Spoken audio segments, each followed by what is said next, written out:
and they look like, hey, I ain't VIP, but can I get an 8-foot table? I'm like, yeah, I don't. My whole thing is, I was like, I'm gonna see what I can do. That's all I said. I'm gonna see what I can do because I'm thinking to myself, there's not enough tables. I set those, so everybody got their table set up. Then we're just helping people really like get unpacked and all that stuff. It was a thing with the Wi-Fi going on. I kept forgetting the Wi-Fi password because some people they were using like card readers and stuff like that so people can make their payments. And some people were using tablets. There was a couple sisters, they were using tablets and they were selling like body soap and stuff. And I kept getting the Wi-Fi password wrong. So I kept running back and forth to get the password correct because there was numbers. I got that wrong. So then everything seemed cool. You know what I'm saying? Everything was cool. The vendors, the volunteers started to come in.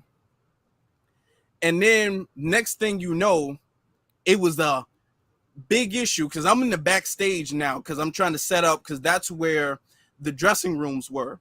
So I'm trying to set up the dressing rooms, make sure everything is nice and whatnot. Then I'm hearing Ola call me because this was before we got the walkie-talkie. So Ola calls me. He's all like, hey, bro, all hell is breaking loose because of people wanting to get certain spots.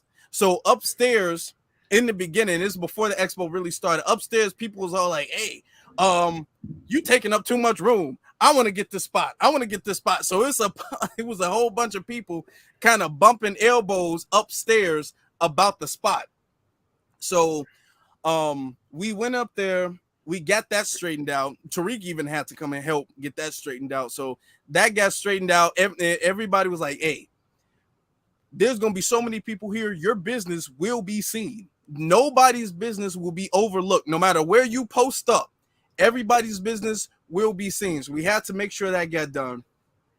So after that, some of the volunteers started to come in, and one of the volunteers, he has a business. This was the real estate brother. I got to get the name of his exact business.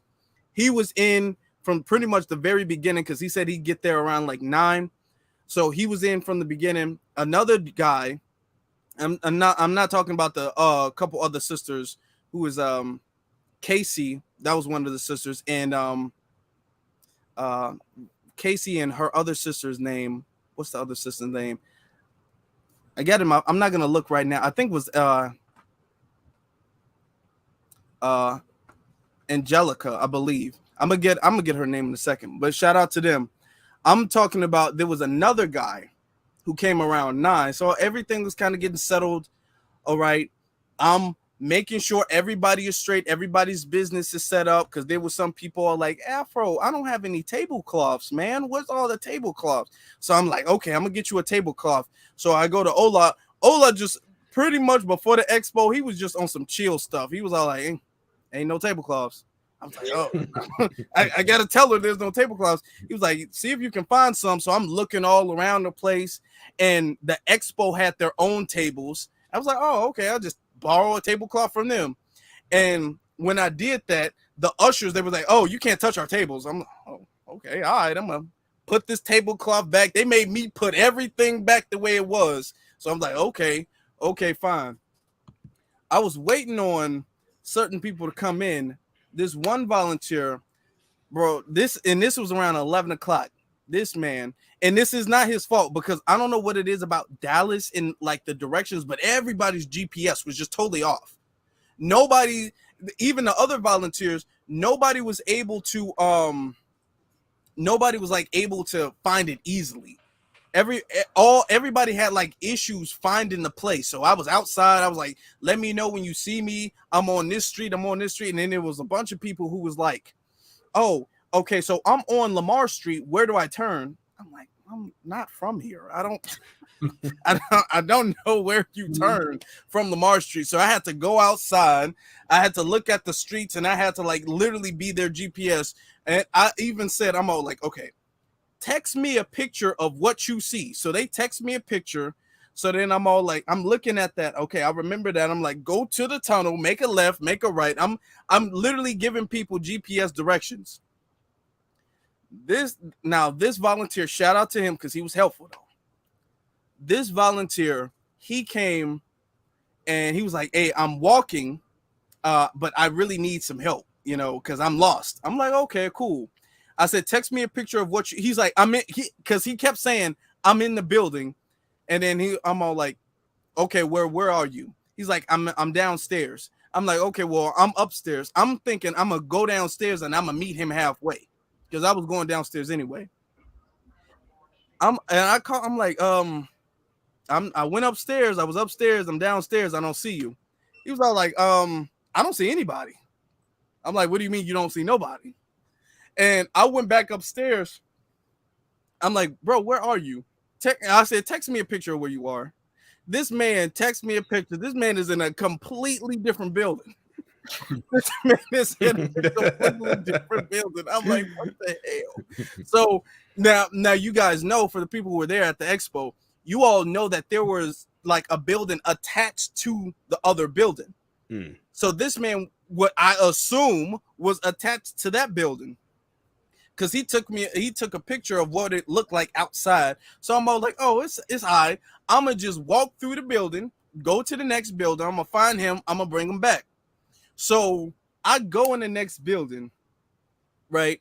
Tired, hungry, thirsty. I'm going in the next building, and there was this big ramp. I have to go up this ramp around the corner, and he's all like, I don't know what it was, but he was like, "I'm by area D." So I'm looking, I see there's the signs, there's A through F. So I'm like, okay, so I'm just gonna take A through F, and I'm gonna get to area D, and I'm gonna circle it, and I'm gonna find him. I'm gonna bring him back. I was doing the most to get this man because we needed the help. So I'm like, okay, let me go do that, because damn near nobody else showed up. So I'm going around, and I don't know. Dallas got to get that together, because going around, it was area A through F, and I'm assuming that it's gonna be area A, area B, area C. But every single sign, it was area A through F, area A through F, area A through F. I'm like, "Where is area D?" So I'm sitting up there. I'm literally going all around inside. Then I go to the bottom. I'm like, "Man, maybe area D is downstairs." So I'm going around looking for area D. I'm like, "Can you describe what you see?" He's like, "I see an escalator and I see a pickup." He said, "I see an escalator and I see a forklift." What do you mean you see an escalator and a fork? I'm getting frustrated at this point because it's hot. I'm like, "Dude, there's no escalator and no." I walked around this whole building. There's no escalator in the forklift. This man sent me a picture of an escalator in the forklift. I'm like, "Where is this man? I'm like, "You know what? Meet me outside and tell me what street you're on." So I'm thinking he's gonna be right outside the building. This man, I leave the building. I'm assuming he's gonna name the street and everything like that. I'm like, "Call me back," because I gotta call other people.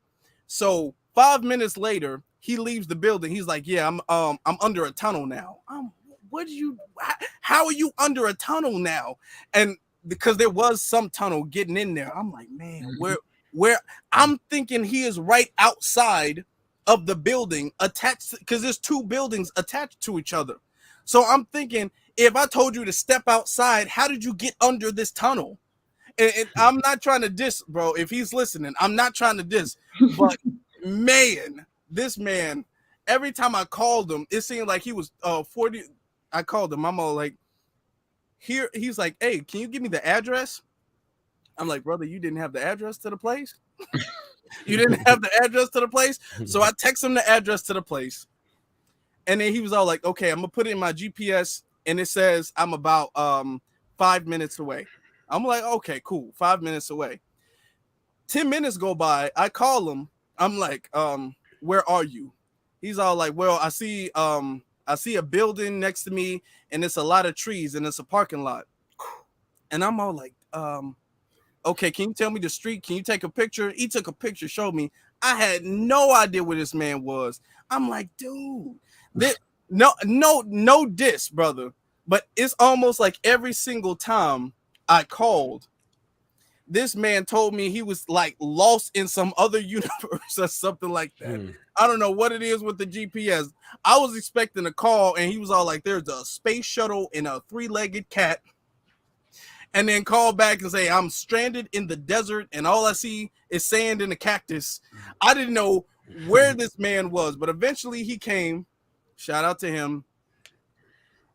He came and, you know, he was helping out and everything because there was a thing with the VIP room. So we had to get that straightened out because this was around 12. So I'm like, okay, y'all just kind of, I don't really have nothing to do for you right now. Just wait, I guess. Just ask the ladies at the front desk if they need anything or whatever the case is. Then Black Alpha and Sage, they were calling because everybody was coming up to me like, Afro, can I get a picture? Are you Afro Elite? Are you Afro Elite? I'm like, yeah, I'm Afro. I was on my high horse a little bit. I'm like, every time somebody's like, are you Afro Elite? I was like, yes, I am Afro Elite. Actually, you know what I'm saying? I was kind of pissed myself a little bit. Indeed, I am Afro Elite, actually. So I was taking pictures and I was, you know, having a time with folks. And then Sage and Black Alpha, they were walking together. They were traveling together. And they were calling me.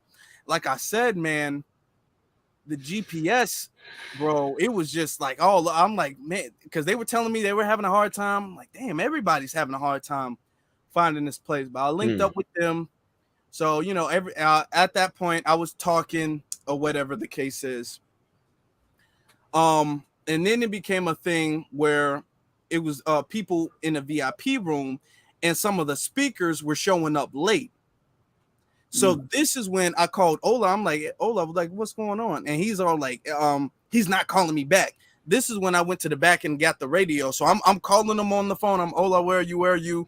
I had the radio in my hand. Ola, are you in the building? Are you in the building? This man was in, he was out, he was in, he was out. He was just doing a lot of stuff. So this is when this man tells me that a bunch of people just canceled out of nowhere. So this is when this man tells me, he was like, hey, he's like, tell people, because a lot of people were coming up to me. He was like, hey, Afro, this is because they had like the schedule on the back of a pamphlet. So they were coming to me with the pamphlet and it was all like, Afro, this is supposed to be going on at this time. And Ola was like, tell them it's pushed back. It's pushed back. It's pushed back. The VIP room was supposed to start around 11.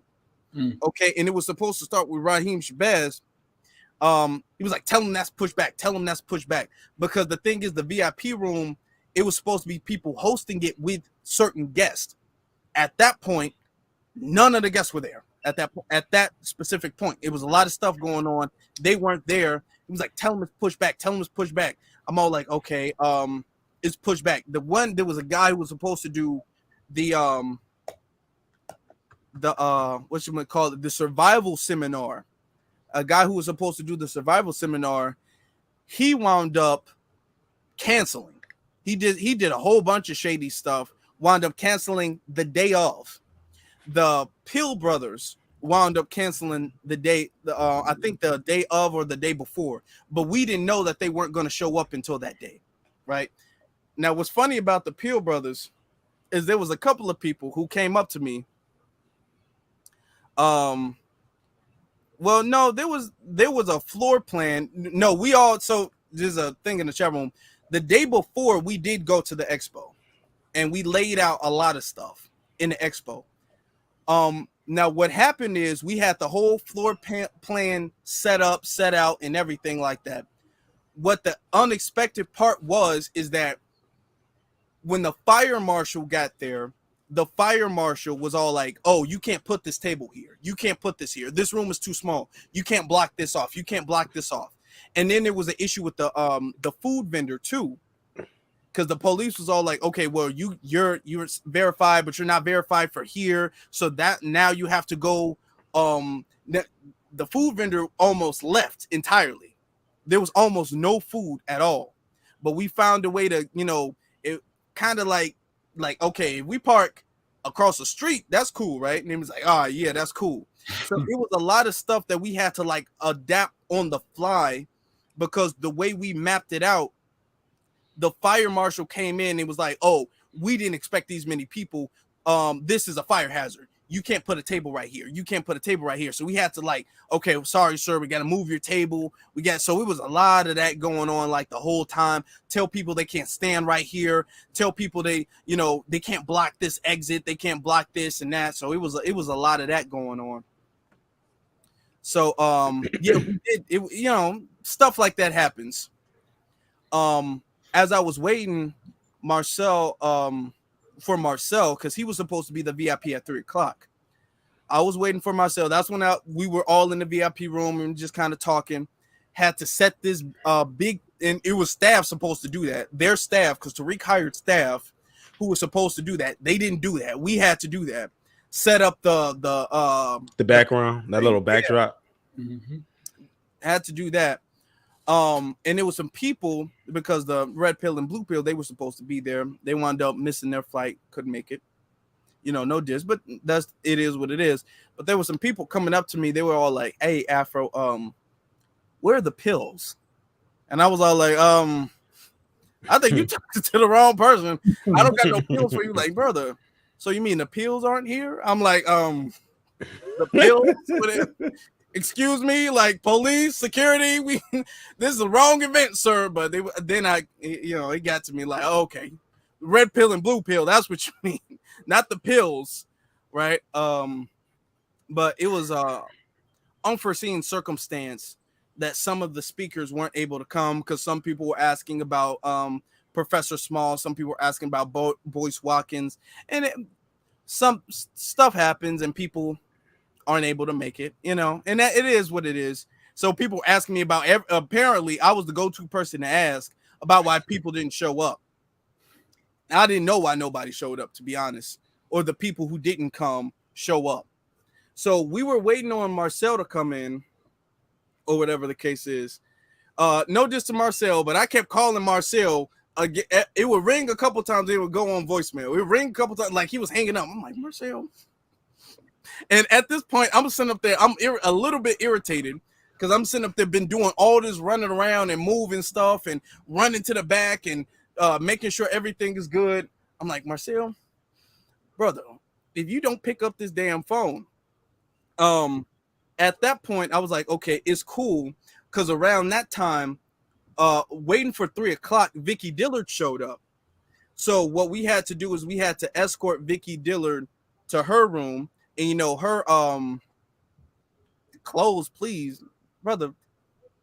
Okay. We had to wait for sorry. Don't worry about that. Yeah, I'm sorry. Yeah. We had to wait for her to, you know, get, you know, her stuff situated. So we got that situated. Marcel came, and we needed, and shout out to Brother Sage and Brother Black Alpha, because we had to kind of damn there be security for Marcel. Had to box Marcel in.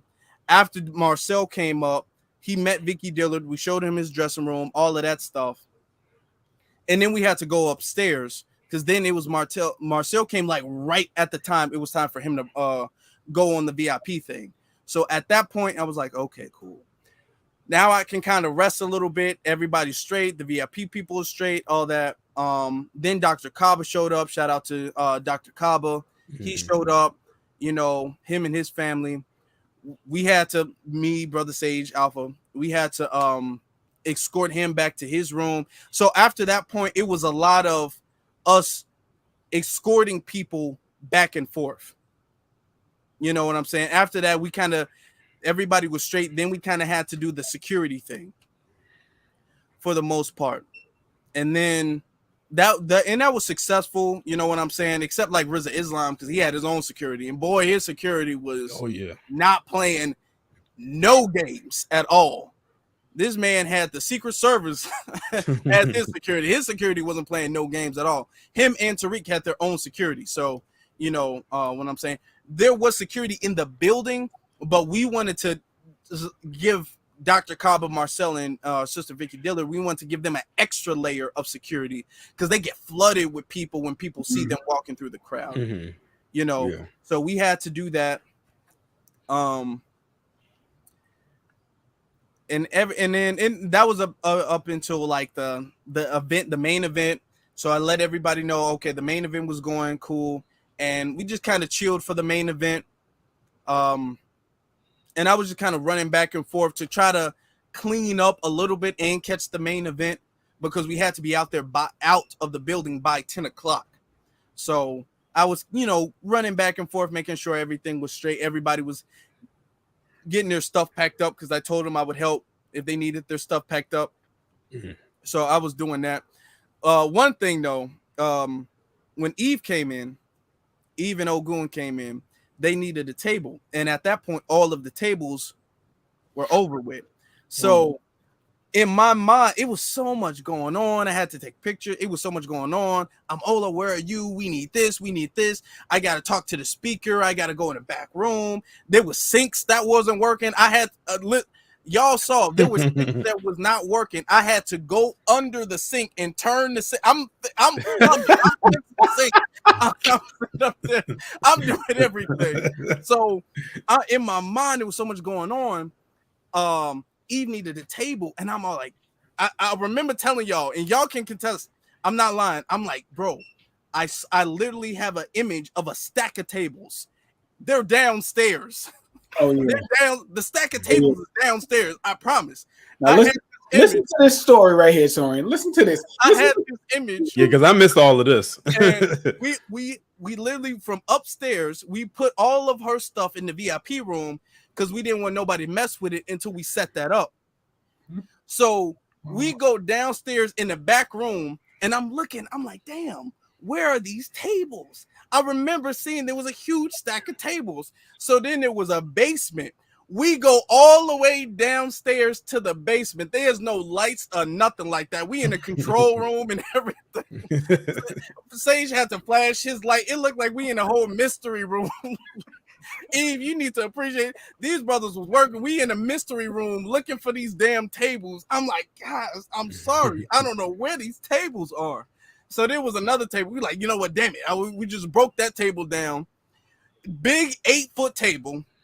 Had to carry the table up the stairs, out the basement. Then we went around the corner. Yeah. It was, remember, in the other building, we had to go in the other building because we didn't want to go up the second set of stairs. And we had to take that big ramp around the building, I'm sitting up there. I'm tired. Alpha's like, you know what, let me take over and everything like that. Sage, I think, was trying to show off at the time. So Sage was trying to show off. Sage was all like, I can hold this table all by myself. And do you need this brick wall too? I can hold this brick wall too. I can break that. If y'all needed it, I'm like, Sage, calm down, brother. We get you strong. You go to the gym, brother. He was like, oh, okay, so I can put this motorcycle down. I don't have to carry the motorcycle up the stairs. I'm like, okay, Sage, you're doing too much, brother. Put that down. So then we put we put the table in the room, and right next to us, it was this huge stack of tables in the very same room that we set Eve up in. If we would have went in the other room, we would have saw all those tables. So all that going in the basement, and everything was completely unnecessary. We did not have to do none of that. We could have just went in the other room and grabbed the table. This is like a real life jigsaw situation where the answers you seek in order to survive the game is right there, but because you didn't read through the fine print and really pay attention, you went the long way. Yeah. Man, listen, that is insane. That is crazy. Yeah, shout out to them because I know they was upset. I'm like, I'm sorry, y'all. I saw the table. I don't know why the image was in the basement. I don't know why I had that image in the basement, but I saw the table. So, man, that is wow. So those of y'all in the chat that are listening right now, y'all got like a nice probably 20-30 minute behind the scenes situation going on right here that you ain't gonna hear nowhere else about what was going on the technical side of things. Because like I said, you know, I was like, when all of that stuff was going on with them, I was just sitting in the chair. I was just sitting in the chair, like just like comfortable, just like paying attention and everything like that. So this story is this is my first time hearing all of this that Afro just explained. So that's why we said at the beginning to put the fire. Y'all might need to do it again. Put some more fire emojis in the chat, because that's why I said you need rest. Like, don't even like try to do like any type of content this week. If you coming on to just explain this is the only form of content that you're a part of this week, let it be the only one, and then start fresh next week, because that that is a lot. That is a lot. And, it's unfortunate that you didn't have the extra help that was supposed to do it. And also shout out to Sage and Black Alpha, because they didn't sign up to be volunteers, but you wouldn't know that they were, because they were right there helping and assist you. But I have to get on Sage right quick. I got to get on Sage right quick. Because speaking of volunteers, Sage, I can tell you was very uncomfortable in that one size does not fit all shirt. because they was like, if you're gonna help, you're gonna put the shirt on, and I can tell you had to squeeze into that. bro. So I don't know who exactly. I think it was Ola that got me that shirt. I don't remember exactly who brought me the shirt, but it was like a running joke backstage. They was like, "What kind of shirt you want? A small?" And I was like, yeah, I take a small. So they took that literally and brought me a damn small. I'm like, I was joking with this. What the hell? But I want to say this. Afro gave a sanitized version, even though he went through it meticulously. First of all, the reason why me and Black Alpha came to the event together. Me, Black Alpha, and Queen. And the reason why we walked to the event is because we didn't trust them damn Uber drivers to get us there. So I just say, you know what? We just going to walk to the event, because it's right there. My hotel was very close. So it's right there. Afro, meet me at my hotel. Not Afro, excuse me. Black Alpha, meet me at my hotel. We'll walk there. So when we're walking there, Afro's calling me like, yo, Sage, where you at? I knew something was wrong. So I'm like, okay. We this far, boom, boom, boom. Afro like, okay, come to this block. I think it was like Lamar and something. And I was like, okay, cool. We'll go there. And then he was like, what do you see? And I'm like, okay, I see a railroad. He was like, do you see trees? Yeah. Walk towards the trees. And then eventually we walked towards seeing Afro. So when we got there, all hell broke loose. I think there was like only 3 volunteers or 4 at max. I don't know how many. How many was supposed to be there? At least 12. That's a bad ratio. So it was like that's not even half. It was like Afro, another tall dude, some fair skin. I don't know if dude was black or not. That's the dude who showed up real late. I figured and left early, but left early to the brother. So Afro was like, "Listen, can y'all help out?" Boom, boom, boom. And I was like, "Okay, whatever you need." I wanted to enjoy the expo like all of y'all, but unfortunately, I couldn't. Me and Black Alpha, we just couldn't enjoy it the way we could. Hopefully, we enjoyed it for you. It is what it is. So we got put to work as soon as we got there, and about that damn dungeon that Afro took us in. So when I say a damn dungeon, this was like, have you ever seen like a horror movie? All 3 black people die. Well, we went downstairs, right? And like in the movie, like, don't go down there. It was like a whole damn dungeon. There was no lights at all. So we're walking. You see like spider webs. I might be exaggerating. Hey, I thought somebody was gonna jump out and grab us, man. For real. It was that dark down there. It was creepy, bro. Yeah, it was like lights flickering in the back and all that stuff. It was like in the movie when you say don't go. Like don't go there. So I was like, let me put my damn light on here. So around the corner it was tables. And Afro didn't say this, but you remember earlier when Afro was speaking, when he said the building that was A through F, that was the building we had to go and walk through and to get to bring the damn table, because it was, even though there was only 6 people in the expo, it was too crowded for us to walk through the damn expo with this big ass table. So we had to go through another building, over a bridge, through some doors, and then go around to the VIP room, because we didn't want to go through all of that downstairs.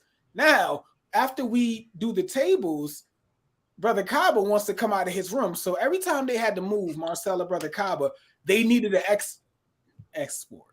Excuse me. I kept on saying that, an export.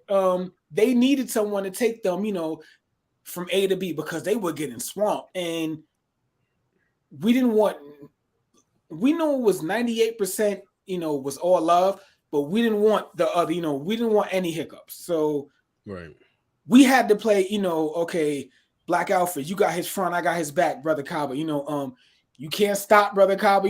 I kept on, and much love to his wife. I fell in love with his wife, because she kept it she kept him moving because I didn't want to speak to the elder like, hey, brother Cobb, I didn't want to push him. I would say to his wife, help. And she would like, keep on moving, Skip, keep on moving, and he would always listen to her because I know brother Cobb, when you ask him for anything, advice or any type of knowledge, he going to give it to you for a good 30 minutes. But he can't do that because he has a whole seminar coming up. So I'm like, brother Cobb, you got to be here within 3 minutes. I need you to move. He wouldn't move. I would go to his wife. She would go to him. He would start moving. So, but again, it was all love again. It was all love there. The only situation was, I would say, the temperature in the room with Vicky Dillard. And then that was a people put their damn bags in her room. And I'm like, who the hell bags? You want me to just throw these out? And then we didn't want to touch it because it might have been thousands of dollars worth of equipment. And we knew that they would have held Tariq liable for it. So we just moved Vicky Dillard to another room where the temperature was better. That is, so just to piggyback off that, that's the room where I had to fix. That was upstairs. Yep. Her room was in the back downstairs. So we had to literally get her room fixed upstairs. That's the room I had to fix the sink because the room it was a nice room, but the sink wasn't working. So I had to fix the sink because Casey, one of the other volunteers, like, Vicky Dillard ain't gonna be in no shady room. She was like super big on making sure Vicky Dillard was comfortable. So I'm all like, we had to clean the room up. Yep. Because there was crumbs on the table and everything, move some of the furniture out the room and wipe the table down, clean the room up. You know what I'm saying? And then I went under the table and I fixed the sink. The faucet in the sink so she can get in there. We had to make sure the water was running, all of that. So look, I'm sorry. Can I add, because Marcel was in the next room over and everything like that. And my whole thing is this. I'm all like, we could just switch Marcel's room downstairs because Marcel was in the room with the working sink. I'm all like, Marcel, we could just like move you downstairs in Vicky's old room, and then put Vicky in your room.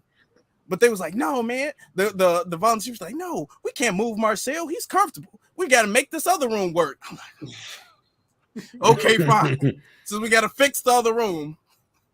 So yeah, keep going, Dave. Yeah. So and then there was a hiccup where and I don't want to get into the weeds of it because I don't know the E True Hollywood story. I was in the back, so I don't know exactly what happened. But that room that we set up for Vicky, Reza Islam, I think he ended up taking because he was rushed upstairs. So she didn't even get the damn room.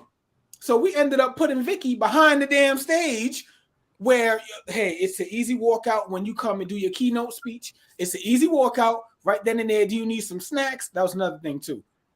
I felt the way, and I'm gonna just make this loud and clear. I felt the way because I'm like, much love and respect to Kiki White, but why she got this big ass room here? Kiki, listen. No disrespect to Kiki White at all, but Kiki White had a big ass room, bigger than Tariq's, bigger than Vicky, bigger than Kaba Kamene, bigger than Reza Islam, bigger than anyone. Maybe all of their rooms put together was a size. Yeah. I want you to think, Rizza, they're all original rooms. Rizza's room, Tariq's room, Vicky Dillard's room, Dr. Kaba's room. Put all four of those rooms together. That's about Kiki White's room. That's how big Kiki White's room was. Correct. Now, I don't know why she got this big ass room, but neither here nor there. They probably requested that, through her manager, whatever the case is. So we kept on moving snacks and stuff to people's room as they wanted it. So if Kaba Kamene wanted some extra waters or some snacks, some granola bars, whatever the case is, we made sure that they were delivered to his room on time when he was back there ready to get, the snacks and all that. So, how can I put this?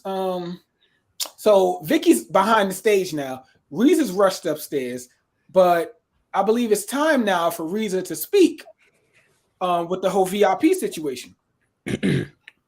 So in order to transport Reza from A to B, now this is where, no, I'm skipping ahead a little bit. Reza was downstairs, and now Kaba and Reza, I'm walking Kaba to the back where his room is. I'm, escorting him back to where his room is. In the middle of the goddamn we downstairs now. In the middle of the goddamn expo, excuse my language, Kaba and Riza meet up. Now there's a whole crowd around them.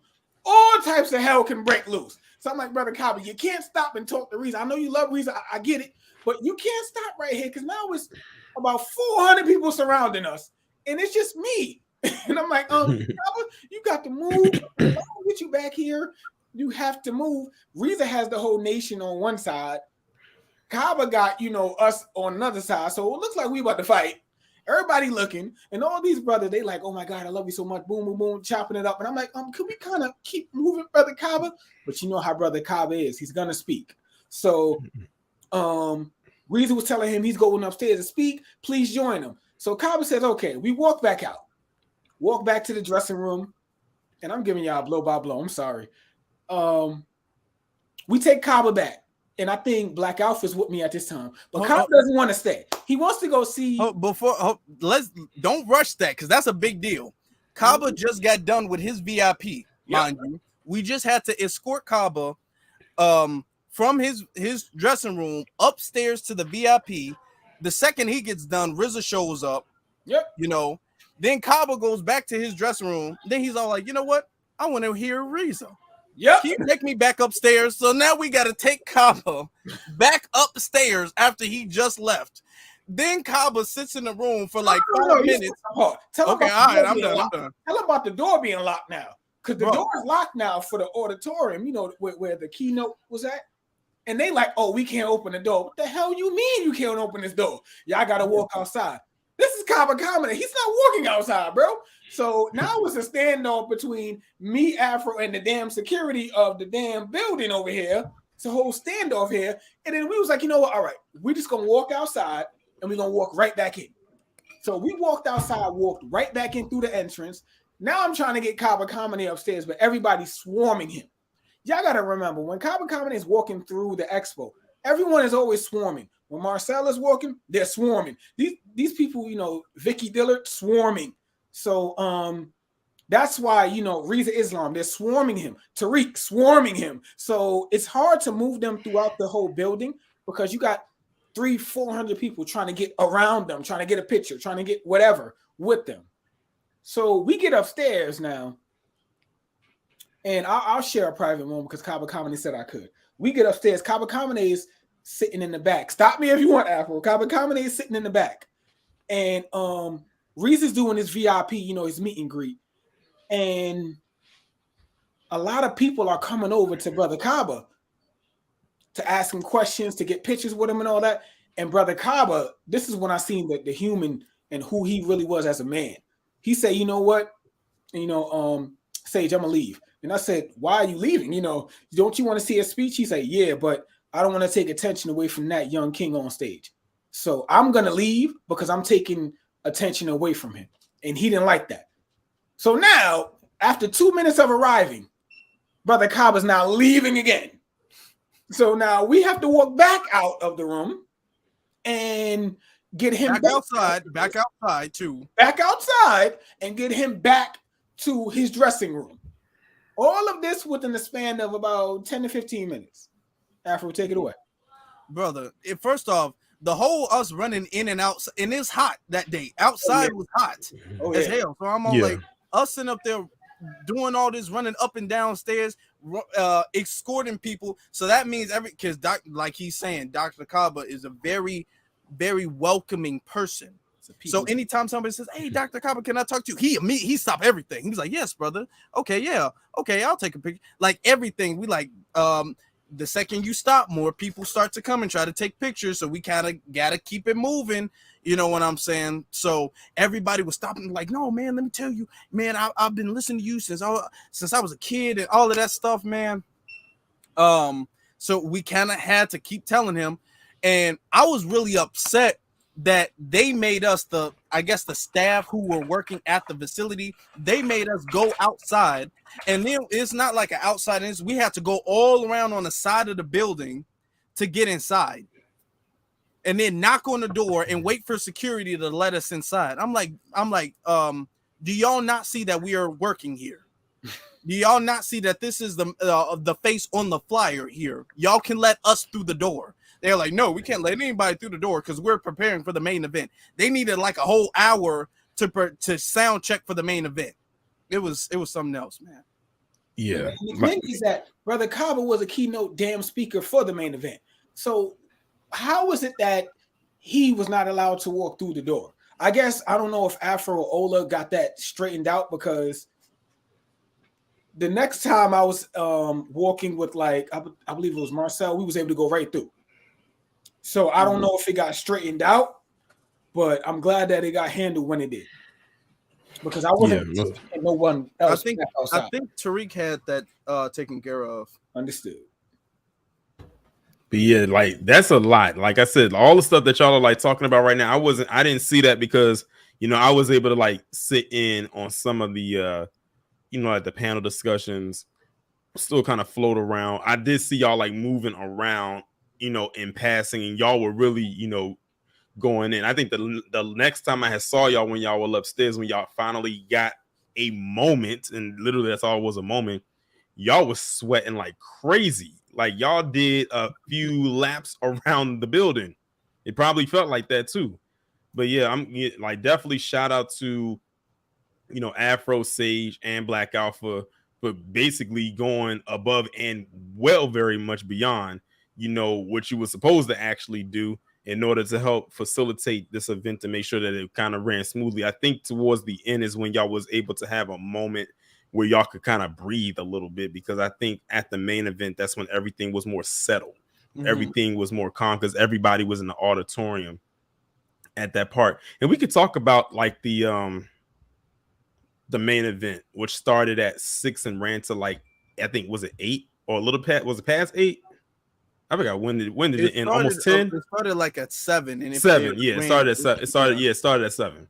Yeah, it started at 7. So for those of you who are looking in the chat right now who don't know what the main event was, the main event was just it was the main part where you had the main speakers. Tariq was pretty much like the host of the main event. You had Vicky Dillard, Dr. Kaba, and Kiki Y. She performed, and then Rizza Islam came and he spoke. He was the one that pretty much closed it out.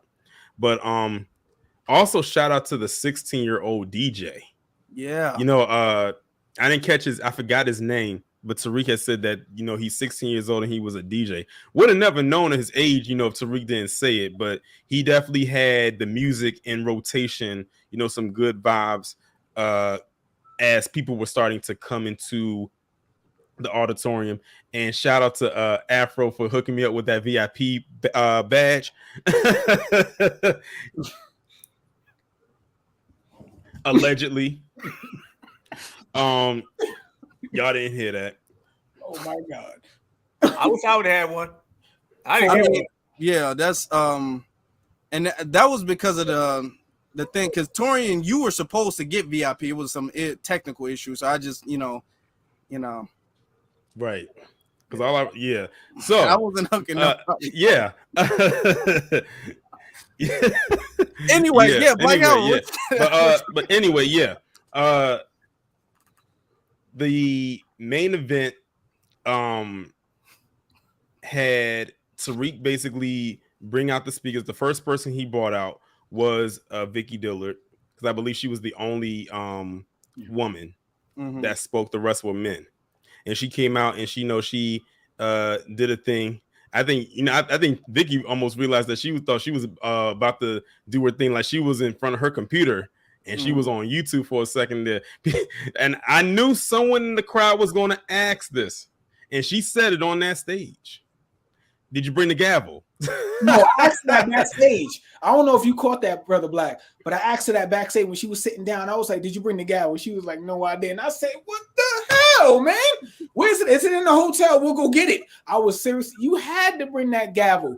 Now, if you look on my Twitter, she responded obviously to my tweet, and I was like, "Next time, make sure you bring that gavel, because come on, Vicky, we know you for that gavel." Come on, man. I thought she was gonna like have the soundboard and the gavel, with her, but she didn't have the gavel up there, but she did do her thing when she spoke. Was amazing. She was amazing. She had a hell of a speech. Yeah, like she managed to, captivate the audience, with her presence. And then after she was done, Dr. Kaba came on and he spoke. And the thing is, if you was in the VIP when he was there, a lot of the stuff that he said on stage to everybody, he kind of said that when he was in the VIP room. So a lot of the stuff that I heard him talk about, I had already heard. It was some other added stuff that he did in there because he had more time in the VIP. His time was very limited, so he could only say a few things, and then he took questions from the audience. And then he did his thing. He spoke for a little bit, and then after he was done, then that's when they brought Kiki Wyatt out to perform. And I think she did maybe about 6 songs. I think it was 8. It was 8. Okay, 8 songs. She did 8 songs. What before we go any further, what did you think about that? Because y'all was on to the side. I was right in front. I was on that front row. We saw you, Torian. I tapped stage. I was looking at Torian over there rocking out. And Torian had the eyes closed. He was. We saw you from the far, bro. Hey, wow. Amazing, yeah. So because like I said, I was really literally right in the middle of the front row. And the thing is, I was coming back and forth every now and then. I know that Afro came through and he tried to be incognito with the camera, trying to hold it like this. Like we couldn't see you was recording, holding it like this. So when I had to get that footage. I had to get that footage and everything like that. I literally walked in front of everybody. I had to. And I'm gonna be honest with you. And I cupped it because my flash was on because we were taking pictures. Yeah, I kind of figured that's. what and the second I started recording, it was a big flash. I'm like. And I didn't even want to turn the flash off. I just covered the flash part of the camera and started recording like that. Yeah, and I had wanted to ask you more so Afro and Sage because Black Alpha, he just kind of stood stationary right there. Are y'all knees okay? Because I said I know their knees probably hurting from having to constantly do the crouch run like this, back and forth like this. I said I know their knees is probably killing them right now. I said that looked like it hurt. So the reason why we had to do that a lot is because, and I'll let it out now, we had to clear some seats in the front row so that the nation could have strategic posts for when Reza Islam came out.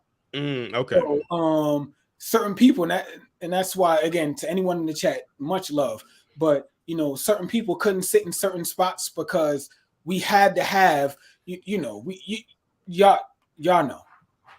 Yeah. I don't need to go through, but we wanted to make sure everything was copacetic.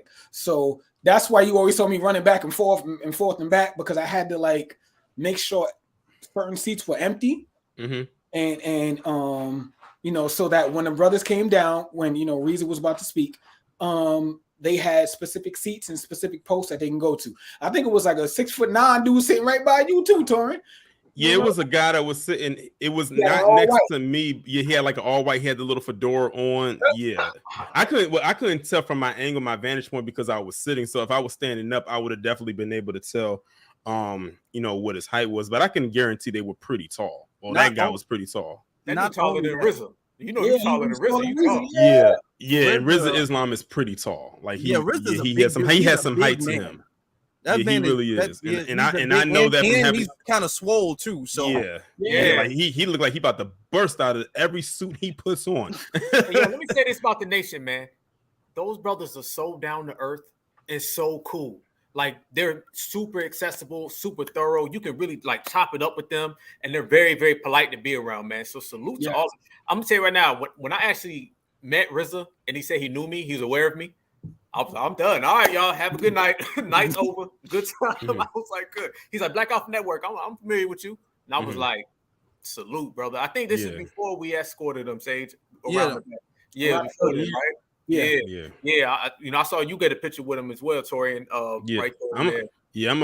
I'm glad you said that, because that was actually one of my highlights. Was this moment right here. That one right there. I said, I had to get a picture with this dude. He came into the VIP. He was selling his book, and him and his lovely wife Kayla, who was also there. She's the one that took the picture, and they was selling his book. and I had took a picture with him. And you know, when I had went up to shake his hand, he said, "You look familiar," but I didn't want to say. I didn't want to say like my name because I didn't want to come off as cocky or anything like that. So I just kind of like let that just kind of think because I wanted to see if he was going to figure it out. He said, I seen a lot of faces, but I said yours like really looks familiar. So he probably most likely watches the content. I've already had people ask me, they said, Torian, do you think there's a way that you can get a collab with RZA Islam? I said that would be dope to have a collab with his brother. But you gotta think this guy has a very busy schedule. He's constantly on the move and everything like that. But I definitely would not be opposed to it. Like if he like reached out to me, or if I reached out to him and say, hey, you know, I want to do a collab because the people been asking for it. And he said, yeah, hey, that would be huge. Like that would probably be one of the biggest collabs I ever do on my channel. I've done quite a couple of them. And let me just clear this out of the way now for the trolls. This outfit that I have on, the color scheme is red, white, and black. A lot of people thought that the black was blue, like a dark navy blue. No, it's red, white, and black. I just had to clear that up because a lot of people thought it was red, white, and blue. Torian, but no, the FBA outfit. That's the FBA outfit right there. He lying. That's right there, player. That's all exclusive. That's not even out yet. That's gonna be out next year. That's the new FBA. Yeah, I had actually got that outfit probably about over a month ago. Probably a good month before the actual expo itself. And I was worried a little bit because I wasn't sure if this would be comfortable to wear because of the weather. And I didn't want to worry if I was going to be hot. But then I said, we're going to be inside. So it's going to be pretty air conditioned. Didn't break a sweat. This I'm glad I actually wore this because this was very, very comfortable for me to wear. I think the only little sweat pockets I probably had was right around the cuff part of my arm because the sleeves was rolled up, but that was about it. But I was very comfortable. I listen. I bring in all the jokes. Some people said that I was dressed like I was about to run out to the court for a '90s NBA game. I will welcome all the jokes, but yeah, I will definitely be wearing this again. Not anytime soon. Probably when it gets a little bit cooler. But I will definitely be wearing that again. But this moment right here was definitely a highlight for me at this event. You know, got a lot of love off of this picture. I think this picture because I shared it on I think I shared it on Facebook, Twitter, on YouTube, and on Instagram. This picture probably got almost 2,000 likes on the community tab. That's like probably one of my most liked posts. And I kind of figured that's what's going to happen. And you got to think, you know, RZA Islam, I was listening to 5150, the episode they just did on Tuesday, because he was on there. He was a guest on there. And when he was saying certain things, I was like, he said this at the expo.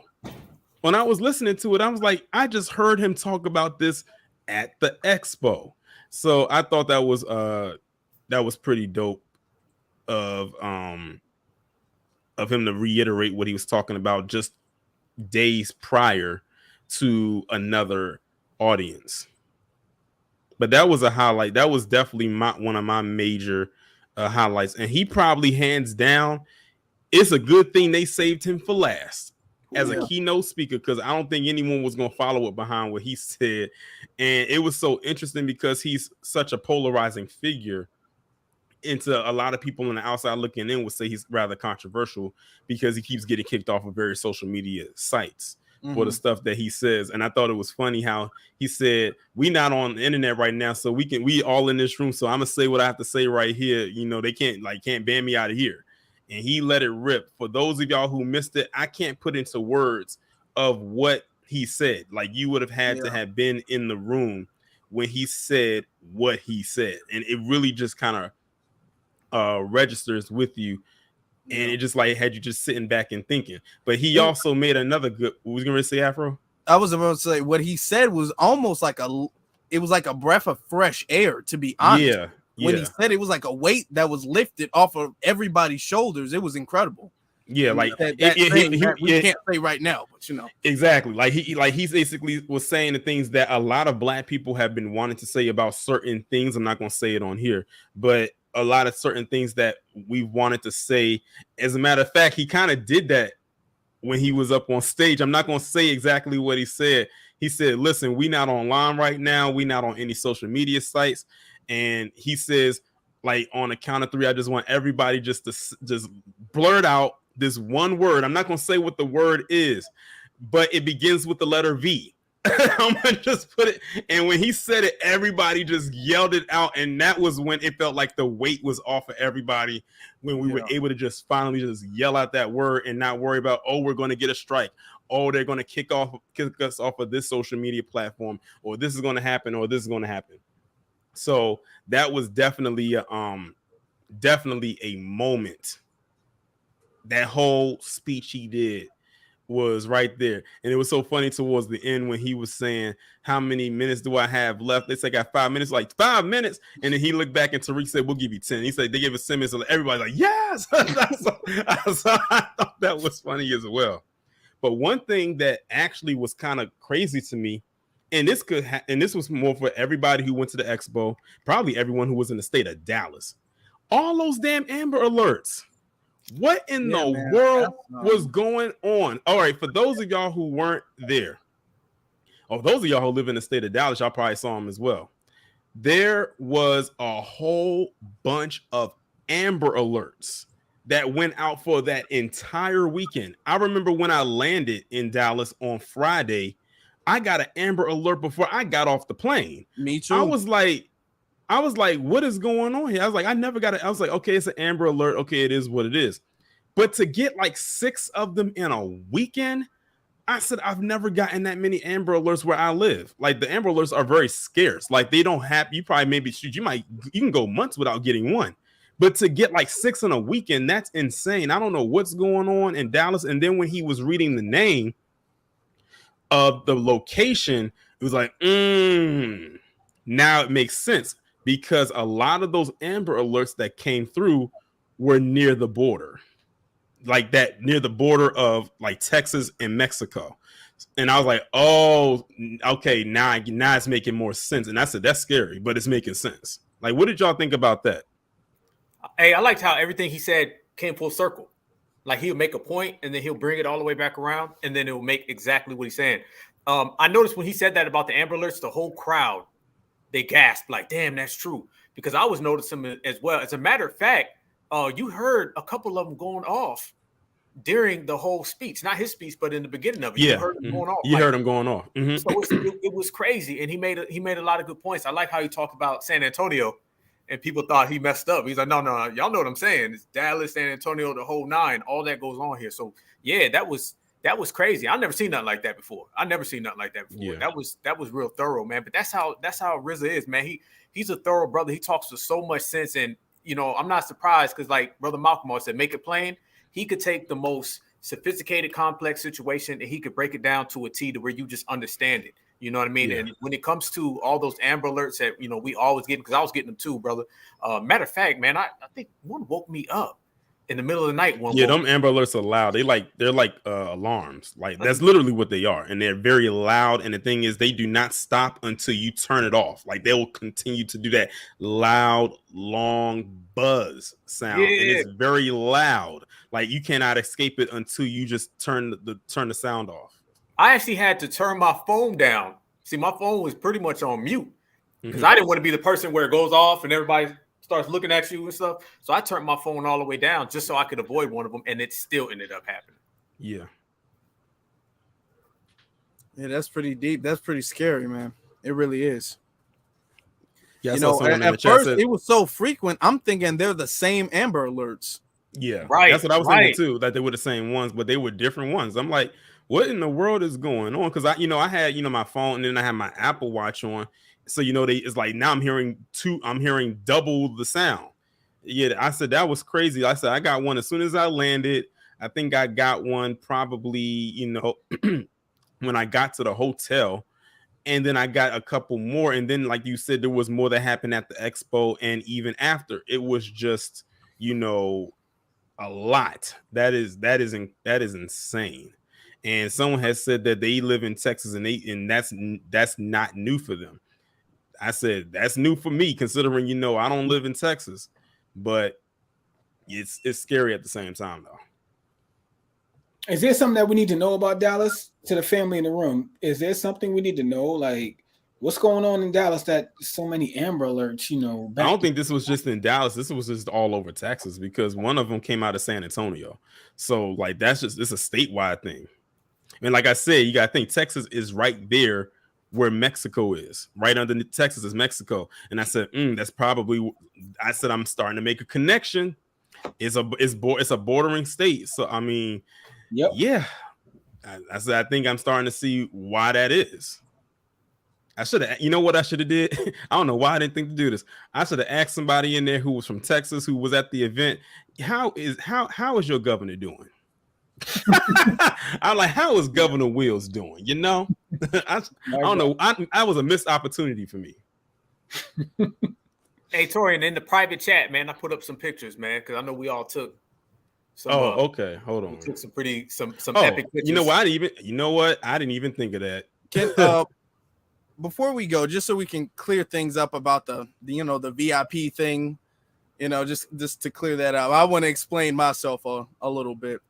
There was somebody who had contacted me and told me bought a VIP ticket, but and I know them personally, but they let me know that they weren't able to go and that I could have the VIP ticket, which I didn't need because I was volunteering. Torian was literally one of the first people that I saw that I knew. So if they gave it to me, I was like, I'm just give it to Torian. So that's kind of what happened there. So nobody needs to go around spreading anything else because that's what happened. I'm glad you cleared that up. And by the way, this is the background that Afro was talking about earlier that they ended up having to put up because the people that were supposed to be there to do it weren't there. But this FBA Expo, this was in the VIP room. That's the background they were talking about. But it got put up though. Yeah, we found out how to do it. We had to find out on the fly too. Real talk. Right. And I want to say this too, family. If you're going to volunteer to, help out a situation in which you're helping out the family, you're helping out, the B1 brigade, show up. Please be there. Don't have, us thinking that you're going to help and volunteer and then don't show up. Or just don't waste your time and say, I want to volunteer. But guys, let's be, especially when we throw on big events like that, let's be professional and stick to your word.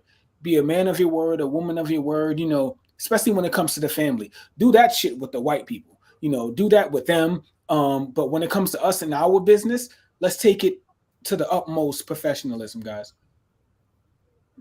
If anyone in the chat here volunteered. Exactly. Yeah, stick to your word, man, because that stuff ain't cool. People put a lot of work, time, energy, and effort. Yeah, man. Shout out to you, brother Afro, because like I said, man, if me and Sage did 9 to 5s, Afro did like 5 doubles, man. He right. Exactly. That's why I said you need as much rest as you possibly can get. And I hope you've been getting some, rest. Afro took time off of work, but he didn't stop working. So let's just say that, okay? Exactly. Afro was working in Chicago and he was working in Texas, family. And guess what? And I'm gonna put this down here. I'm gonna put this right here, right now, Afro, because I think you volunteered for the Rally for Reparations and you volunteered for this event. I'm making this declaration for you right now. At the next event, don't volunteer. Like, just go. Just go so you can actually just go. So you can actually, seriously, so you can actually enjoy yourself. Because I know that you probably wanted to actually really experience the expo like a lot of other people that were there, and you really couldn't because you were constantly on the go. And the thing is, you didn't have all the help that you were supposed to. So it felt like you probably wish that you was able to turn into a damn spider and grow like 6 extra arms, so you could actually be able to, function. At the end of the day, you're still human like everybody else, and you deserve to actually enjoy this expo like everybody else did. And unfortunately, I don't think you really had the opportunity to do so because you had a lot on your plate. So the next time that there is a event, let someone else take the reins, let someone else handle it, and you just, enjoy yourself. I don't think that's in the spirit, brother Torian, but good try. I'm just saying. I get you, because there was some stuff I missed out on there was some workshops that I heard was very good, very, very well. Yeah, I sat in on a couple of them. You know, I didn't get to see any workshops. I missed all of the workshops. And the VIP. But I'm not sitting up there being I truly appreciate the opportunity to do all of that stuff. So, you know, getting it back and everything like that.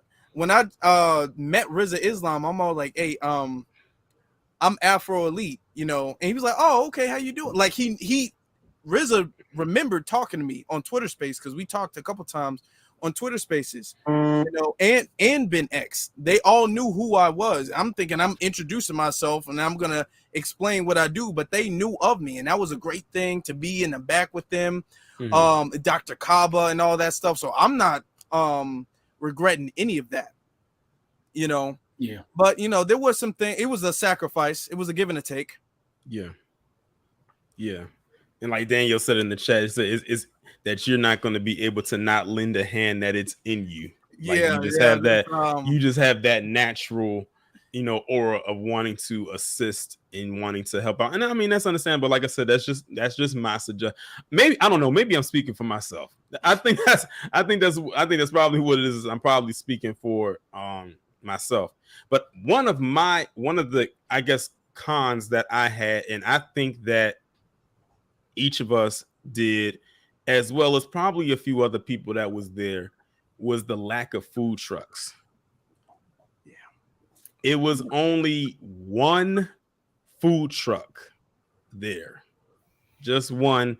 And then when I went out to actually finally go get some food from them, they said they were shutting down because they ran out of food.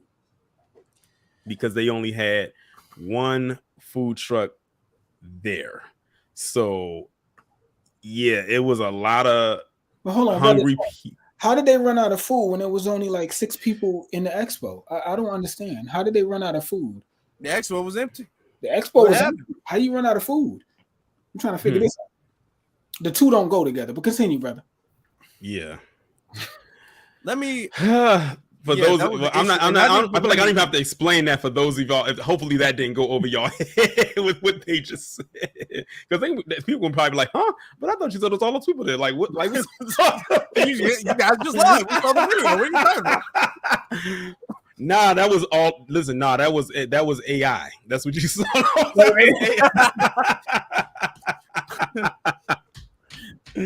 Oh man. Speaking of food too, you know, all three. I don't know about you, brother Torian, but all three of us, the only food we really ate was Just Eve's cookies throughout the day. Yeah, like any type of food that vendors that were there, that was probably the food that we ended up getting. As far as like, so we were literally nibbling throughout the day, like snacks.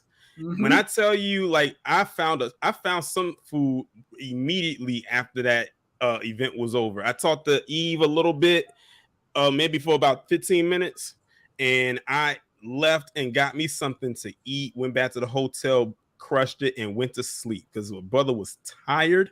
When I tell you I was not as tired as y'all, but when I tell you I was tired, but mainly because I was like starving. You know, I'm surprised that I didn't like have like hunger spasms or hunger pains throughout the day. I'm surprised I was able to like get through the day with very limited food. But yeah, that was a major con, was the lack of the food trucks, unfortunately.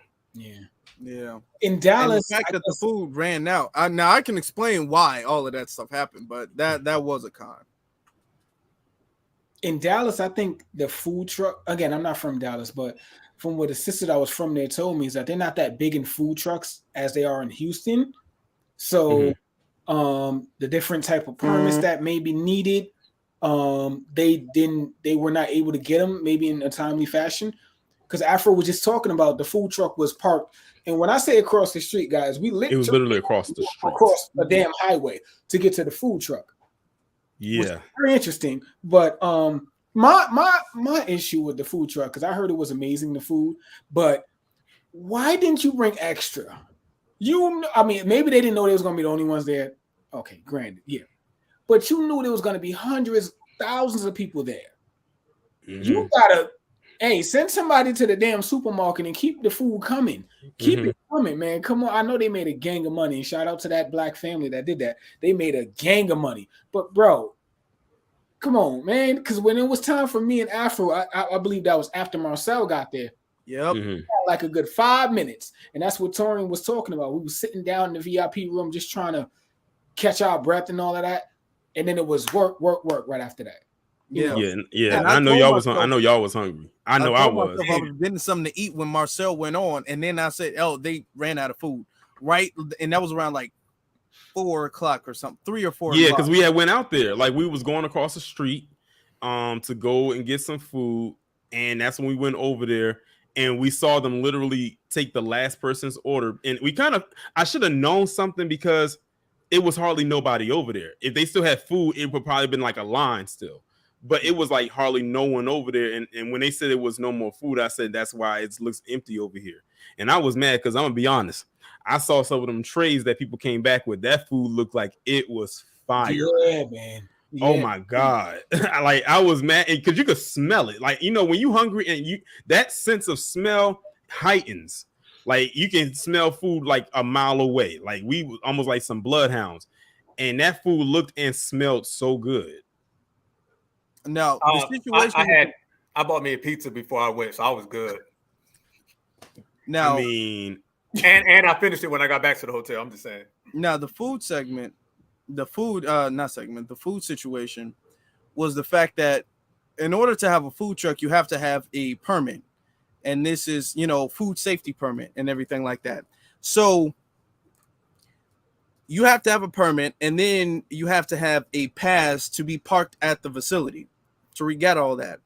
Then the day of, the police was all like, "Oh, you're gonna have," because there were not supposed to be just one food truck. That was the only food truck that stayed. The police said the food trucks gotta go. Pretty much. The lady that stayed, she stayed because she wanted to talk to Tariq about the situation. They said you have to have your permit be attached to the permit that's attached to the event. Since you're selling, bro, that literally, because they were getting mad at me or whatever, and Ola said, "Hey, go talk to them and see if what you can do to fix this." So I'm talking to the lady. The lady says, "Hey, I don't want to risk my license selling food here, and I'm the only one here because the other people they just like, all right, okay, we gone." So they left. She stayed. She was like, "Hey, I want a refund and everything like that." So I'm like, "Okay, just wait." I went to the police. I started talking to them. I was all like, "Hey, is there anything that we can do?" They was like, "Nope," because you needed 2 weeks to put the permit in to attach the permit to this permit. So it was a whole bunch of stuff with the permits and everything like that. You need a permit. You need 2 permits technically, and then you need a parking pass. And I'm all like, "Okay, can we do anything today?" They was like, "No, nothing can be done today." So that's when the only food truck that stayed, that was that food truck. You know what I'm saying? So that food truck, what we had to do is we had to be all like, since that food truck can't be a part of the event, the food truck can still sell food, but they can't sell it at the event. So what we wound up doing is we took the food truck had to be placed across the street. Okay, so it's not a street. You keep on saying street. It's damn near a highway. To the people at the event, but you're not selling it at the event. The officers kind of let that slide like a little bit because technically it is. They was all like, "Well, technically, if you do this, wink, wink," and it was kind of like that. But that's what it was. Only one food truck out. But man, and they didn't expect that. That's why they ran out of food because they didn't expect only one truck to be there. And Afro keeps saying street. It was a damn highway, okay? So it was a damn highway. So it was kind of busy because it was like literally like in an intersection. Yeah. So yeah. But that was the only like little downside. But I'm glad that you expounded more into that because a lot of people from the outside looking in weren't going to know exactly why there was only one truck there. So I'm glad you expanded. Like you're kind of like the inside man. Yeah, who is somebody in the, I think there's a troll and he says we're explaining what happened. I don't know what there's somebody's I'm not snitching on nobody. Everybody who's there knows what happened. And I'm actually giving an explanation because it's like nobody expected that. Everything was supposed to be, everything was straight. And then it was the last minute, like I'm saying, the last minute, the fire marshal came saying, you can't do this, you can't do this. The police came, said, you can't do this, you can't do this. So it was a lot of, we got to get stuff done right then and there. We got to make stuff happen right then and there. So that's what happened with the food truck thing. So the next time we're definitely going to have that straightened out and aired out. People got to remember too, man, there are always going to be blockades when we're getting together and we're being productive and powerful. You're always going to have people trying to run small interference. And we pretty much pivoted around all the Afro. You know, brother, you was in the trenches, fam. Everything was done perfect. I might be lowballing it, man. But, you know, everything was done right, man. Everybody was taken good care of. We were out there. You know, there was so much love in the building. Within the first, 3 minutes when we walked in, Sage, you know, when me, you, and Queen went in there, I got it with our brother Afro and what's my man, Racer Bo. Shout out to Racer Bo, man. You know what I'm saying? Mad love. We took pictures. You could just feel a sense of love in the room, and we were all functioning. If somebody was lacking something, someone would pop out of nowhere and just be like, hey, you need this? You know, here's this. People volunteering, helping each other out. I know me, you, and Torian, we went down there to help Eve. We were like right out front waiting for. Oh yeah, to help her carry the stuff in. Yeah, we were like the first ones out there, you know, talking. All right, yeah, we were around the corner. Everybody was assisting each other. It was so much love. That's why I say there was nowhere on the planet that was radiating that much Black empowerment. I don't give a damn. I'm talking about the whole planet. That right there was the epicenter of everything. And to tie it all in real quick, that right there is why they don't want us to have reparations. Because what you said people in there talking about self-defense, financial literacy, vegan, eating good, healthy stuff. Every single aspect of our society was represented in that building, and nobody was saying me, me, me. Everybody was working with each other, learning. Every little workshop you could have went to, every vendor you could have went to, anybody you bumped into, you could have took something away and learned. So it was mad love, man. Everybody was there putting out a lot of energy. The rally for reparations was a powerful event, and this was just on another level. You felt the love, you know, as when I met up with Brother Sage, because like I said, we met with Sage and we walked up. The closer you got, the more you could feel the energy. And as soon as you stepped in there, it took over. It was humbling, and it was something like my brother Afro said, man, we're gonna tell our grandkids about that. It was that beautiful. It was a beautiful event. And the people who weren't there, we felt y'all in spirit. So it's like y'all were there anyway. So it was, you know, super love, man. A whole lot of certifieds in one place at the same time. Bro, let me tell y'all something about Black Alpha. This man has so many people wanting to take a picture with this man. I'm sitting up there. I needed him for something. I think it was to escort somebody. I'm like, hey, Alpha. He looked at me. He tried to leave. The person stopped him from leaving. Like, fuck Afro Elite. Hey, he was like, talk to me right now, man. This ain't about him. I'm like, Alpha, I need you right now. He was like, I'm gonna get back with you. These people didn't want to let this man go. It was crazy. Hey, I can say the same thing about Afro now, because I'm sitting there, I'm like walking by. Man, hold on. See, I got 100 stories. I'm coming up with stories as I'm thinking. Let me stick to one. I'm sitting there and I see Afro over there talking to people. I literally turn to talk to somebody and look back. Afro's gone. Now he's over there talking to somebody else. And I'm like, how the hell did he get over there that fast? I see Afro upstairs and I'm like, all right, bro, I'll see you in 2 seconds. Come back. Then I bump into him downstairs. I'm like, this man is everywhere, all the way around, man. Same with Sage too. Sage, you always do that though. I see you at the rally. Sage, there's like 5 Sages at the rally. There's like 5 of them everywhere I turned, man. So, man, you just blame it on New York. You think that New Yorkers take over everywhere we go, and that's not the truth. Not all the time. I know. Hey, I know one thing, man. It was awesome, man. It was great to see all of y'all. That's what I remember the most, man, because I seen everybody within the first few minutes. You know what I'm saying? It was wonderful, man. I'll never, ever forget it. You know, we did a lot of talking before leading up, you know what I'm saying? So we kind of knew what we was going for, you know, but these were the brothers that I was with the whole time, all the way at the end. Tori and Rain, shout out to you, brother, because when one of these 2 brothers called me and I had to go and I had to leave my wife, I was like, Torian, can you watch her for me real quick? Because I gotta go run. And so shout out to my brother Torian, man. He helped me down because my wife, I'm sorry, darling. I had to leave her a couple times and take off. And I was like, duty calls, and we had to go. So right. Torian helped me down. I would say this too. Leading up to the expo, like my brother Black just spoke on, we had like so much expectations on how it would be, how we would be at the expo. None of that happened. We basically, again, I had an amazing time at the expo. I wouldn't change anything that none of these brothers did at the expo. But first of all, I think the expo exceeded everything that I thought it would be. I didn't think it would be 2 floors of just black businesses, black-owned businesses. So many, like the private VIP room, the workshop seminar room, the big ass auditorium where the keynote speakers room. Brother Tariq did a lot, and whether you want to give him all the credit, like I said, because I think that regardless of what me and Black did that day, Afro deserves a lot of credit for that going down, and a lot of people not noticing a lot of things that didn't come, in front of the curtain. Everything was held behind the curtain, and everything ran from the front. It looked like everything was smooth. And I know Brother Tariq was talking about that. It was a goddamn mess. It wasn't. I don't want to say it was a mess. It was rough. Let me say that it was rough. It was something else. Yeah. But our expectations, none of that occurred. But I still enjoyed it to the fullest because I wouldn't change not a second the way it went down. No. I'm gonna say this too. Ladies, y'all had to be there because these brothers was getting shows. Okay, Brother Sage and Torian specifically, because they came out there.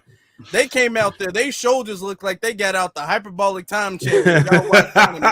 I was recording, and that's when I saw Torian because he came early. I was recording and he was wearing all white. I guess I don't know how I missed him because I thought he was a wall. I missed him because his shoulders so broad. I thought he was a damn wall. I looked like, damn, that's Torian. And I actually saw the rally. I actually had saw you before you saw me because I saw you because it was at that point where you was moving so fast, and I saw you had recording, and I said I'm gonna just stop right here because I know he's gonna have to turn around and he's gonna see me. And when you came around, boom, he's like, oh, like you just kind of caught me like right there. Yeah, man. That Black Alpha's wife wasn't letting nothing of that happen. Man, Black Alpha's wife wasn't letting none of that happen. Shout out to Queen. She wasn't with none of that.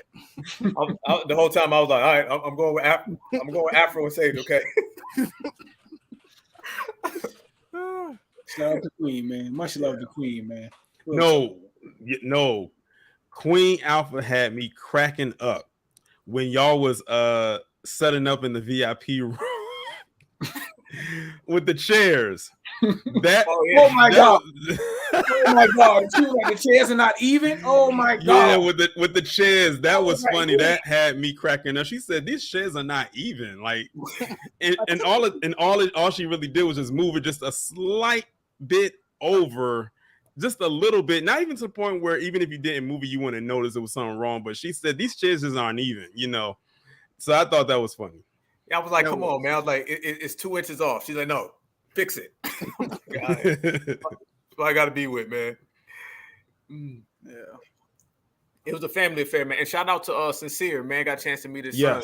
Unfortunately, he wasn't able to come up because he said he was at a concert with his daughter. He had DM me on Instagram. But he was a vendor. I had him on my channel the week before, so people could become accustomed to who he was. But he had a vendor, and shout out to Nice T as well. His partner, his business partner, and they were there. And I said, this is why I wish he was up here so he could talk about this. Their booth was like a whole photo shoot. Like, it seemed like, it's like, who did you not take a picture with? Like, it was a whole bunch of people that took a picture with them at that booth. And it was like right there, as soon as you came off the stairs at the top, they were right there. You couldn't miss them. They were right smack dab in the middle at the top of the stairs. But definitely shout out to Sincere Love the God and Nice T and his son. They had their they were selling like their book. I think it was a book, some t-shirts, and a few other things as well. A book, some t-shirts, some posters, CDs. I believe so. Yeah, that's off the top of my head. But their setup was nice, and he had his speaker playing his album. The album that he just came out with. Mm-hmm. Yo, yeah.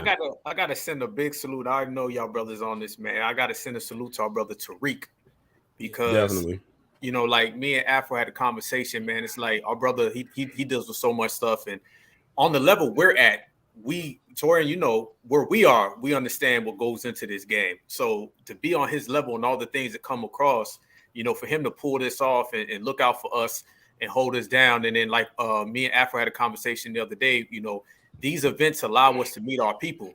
So we get to meet our people, you know, that follow us and subscribe to us. And these events allow us to meet each other. These events allow us to all hang out, you know, and I'm always appreciate it because to meet a lot of the people who follow us, to have people come up to us in tears and hugs, and people say I travel from here and I'm looking for Torian Reigns and where's Afro Elite, and I him. And I got to give a special shout out to our sister Angelica Lane.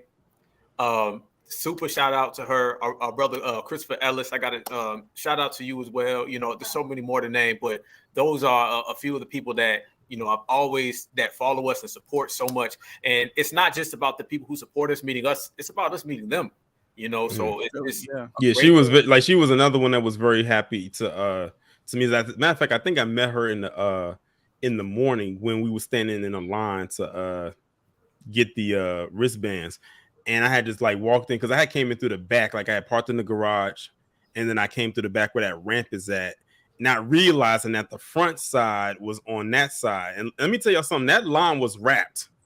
Okay. Like when I first got there, it wasn't wrapped that much. It was just more contained inside that little opening before you walked all the way in. And I just walked through the door to get the wristband, and that's when I came across the first person. Is like, oh, that's Torian Rain. You know, I watch your channel and everything like that. And the person, they were so nice, and they let me just cut like right in front of them, like stand like right there to avoid me having to like get all the way to the end of the line. So I thought that was very dope as well. But that line was wrapped after a while, like literally down the street, like almost wrapped around to the side. So it was a lot of people that definitely came through, and not bad for this being the first one, the first of many to come. So what a way to lay the foundation. So, you know, it's going to be bigger and better. The next time it's going to be amazing to see how they're going to be able to top this one, because this one was pretty damn impressive. Yeah. And like Alva was saying, shout out to Tariq, man, because who else is doing stuff like this to this scale? This isn't just a networking event. This is a networking event that has workshops, that has main event, that has a musical event to it. You know, who else is doing that? You know what I'm saying? And there's no major sponsor. We're not being sponsored by Coca-Cola, Pepsi, right, Walmart. All of this is all Black owned and Black supported for Black empowerment. Who else is doing that? You know? Right. Say, you ready to say something? No, we're not being sponsored by the Democrats or the Republicans either. So, right. Yeah. Like no political affiliations, none of that. Yeah. So again, the expo was the rally on steroids, I would say. To anyone that did miss it, you know, again, like my brother Black said, you were there in spirit. But just to be able to do business with Black-owned businesses is amazing sometimes. And now you got them all in one spot. So what I took from it, besides business cards, is now I can shop specifically with my people. You know, and that's amazing to me. That you know, the fact that we can shop with our own, whether we need soap, paper towels, anything that you need, your own is making it. If you need like education, because it was like my brother was saying, workshops that gave out education on certain things, you can always get that. And also at the end of the night, of course, entertainment. So again, he tried to cover everything within, you know, the hours that the expo was popping off. And I love that. I love that we're moving off of online and we're actually, you know, starting to network in person. Yeah, it's a good thing. And I was a lot of businesses, because I was just so busy. I really wasn't able to really shop like I wanted to. But I'm inside. I'm like taking like digital pictures. And what I did too, I made sure I went around and took video of pretty much everybody's stuff if I wasn't following them on Instagram or whatever. So I'm all like, I'm not gonna get this right now, but I'm gonna order this later on. You know what I'm talking about? So it's like I said earlier in the broadcast, it's a lot of that going on where I want this now, but I'm gonna get this later. You know, so it's a lot of that going on, and it wasn't just because some people were talking about, oh, it was just t-shirts and candles. It was a lot of good t-shirts, it was a lot of good candles, but it was a lot of good other stuff too. Exactly. It was desserts, it was other people's services. People came there advertising their actual services and stuff like that. It was services, it was artwork, you know, desserts, it was soap, it was oil, it was children's clothes. You know, there was one vendor who was selling kids' clothes and stuff like that. Other people selling their books. You know, it was I can't name everything. It was a lot of stuff. Yeah, exactly. It was a lot of things. Like, you know what's so interesting too? I think it's also really interesting that this fell the weekend before the anniversary of what happened with Black Wall Street. Because, you know, like I did, you know, that was my episode yesterday. It was on, and how ironic, you know, this is the anniversary right here. May 31st through the 1st. So I thought that was very interesting how that fell the weekend before as the anniversary of that, because that's literally what it felt like. It felt like a little mini Black Wall Street. Like that's literally how I feel like that's how Black Wall Street started, was something like that before it expanded into what it became. You know, unfortunately, is no longer here. But I'm gonna just put it like this: our ancestors would be proud. I think so. Like I think they would be very proud of the event that was put together this weekend. Well, this past weekend is definitely one that's has pretty much etched itself out in history. Like Black Alpha said, this is going to be something that we're going to be talking about for years to come. I cannot wait for the next one.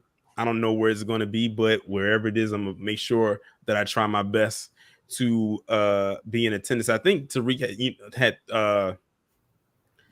threw out some ideas of where, or people threw out some ideas of where they wanted it to be at. But I would ask y'all, where would y'all prefer to see the next one at? Chicago, Georgia. I mean, what I should have said was besides where y'all are from. I should have phrased it that way. Besides where y'all are from.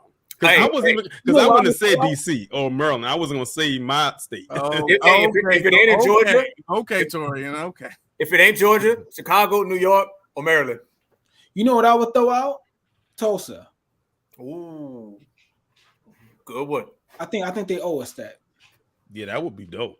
By the block, you know, and have it right there in Greenwood. There's some kind of facility. That would be, man, that would be like dope if that happened there.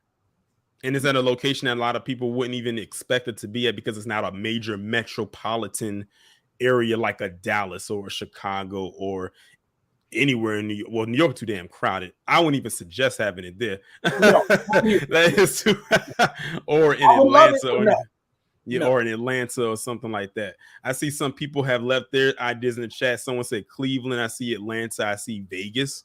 Los Angeles. Oh, not Vegas. You said not Vegas. Too much distraction. Too many distractions. People ain't gonna have no money with all that gambling. Listen, hey, I'm not even going to knock that. I agree. That would be a lot of.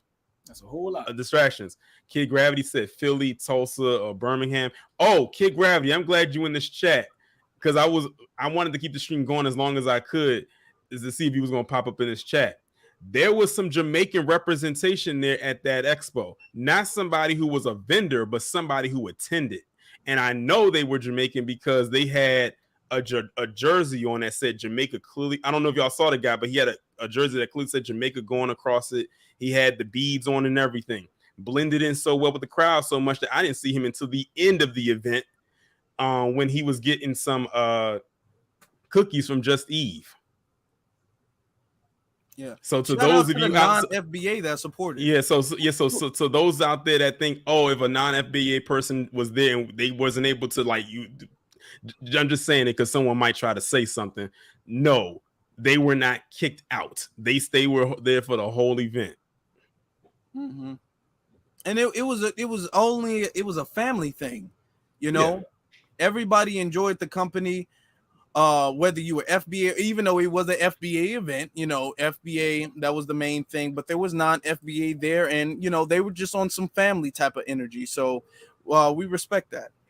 I believe there were vendors. I mean, I'm not too sure, but I believe there were vendors probably that were non-FBA also. Yeah, probably.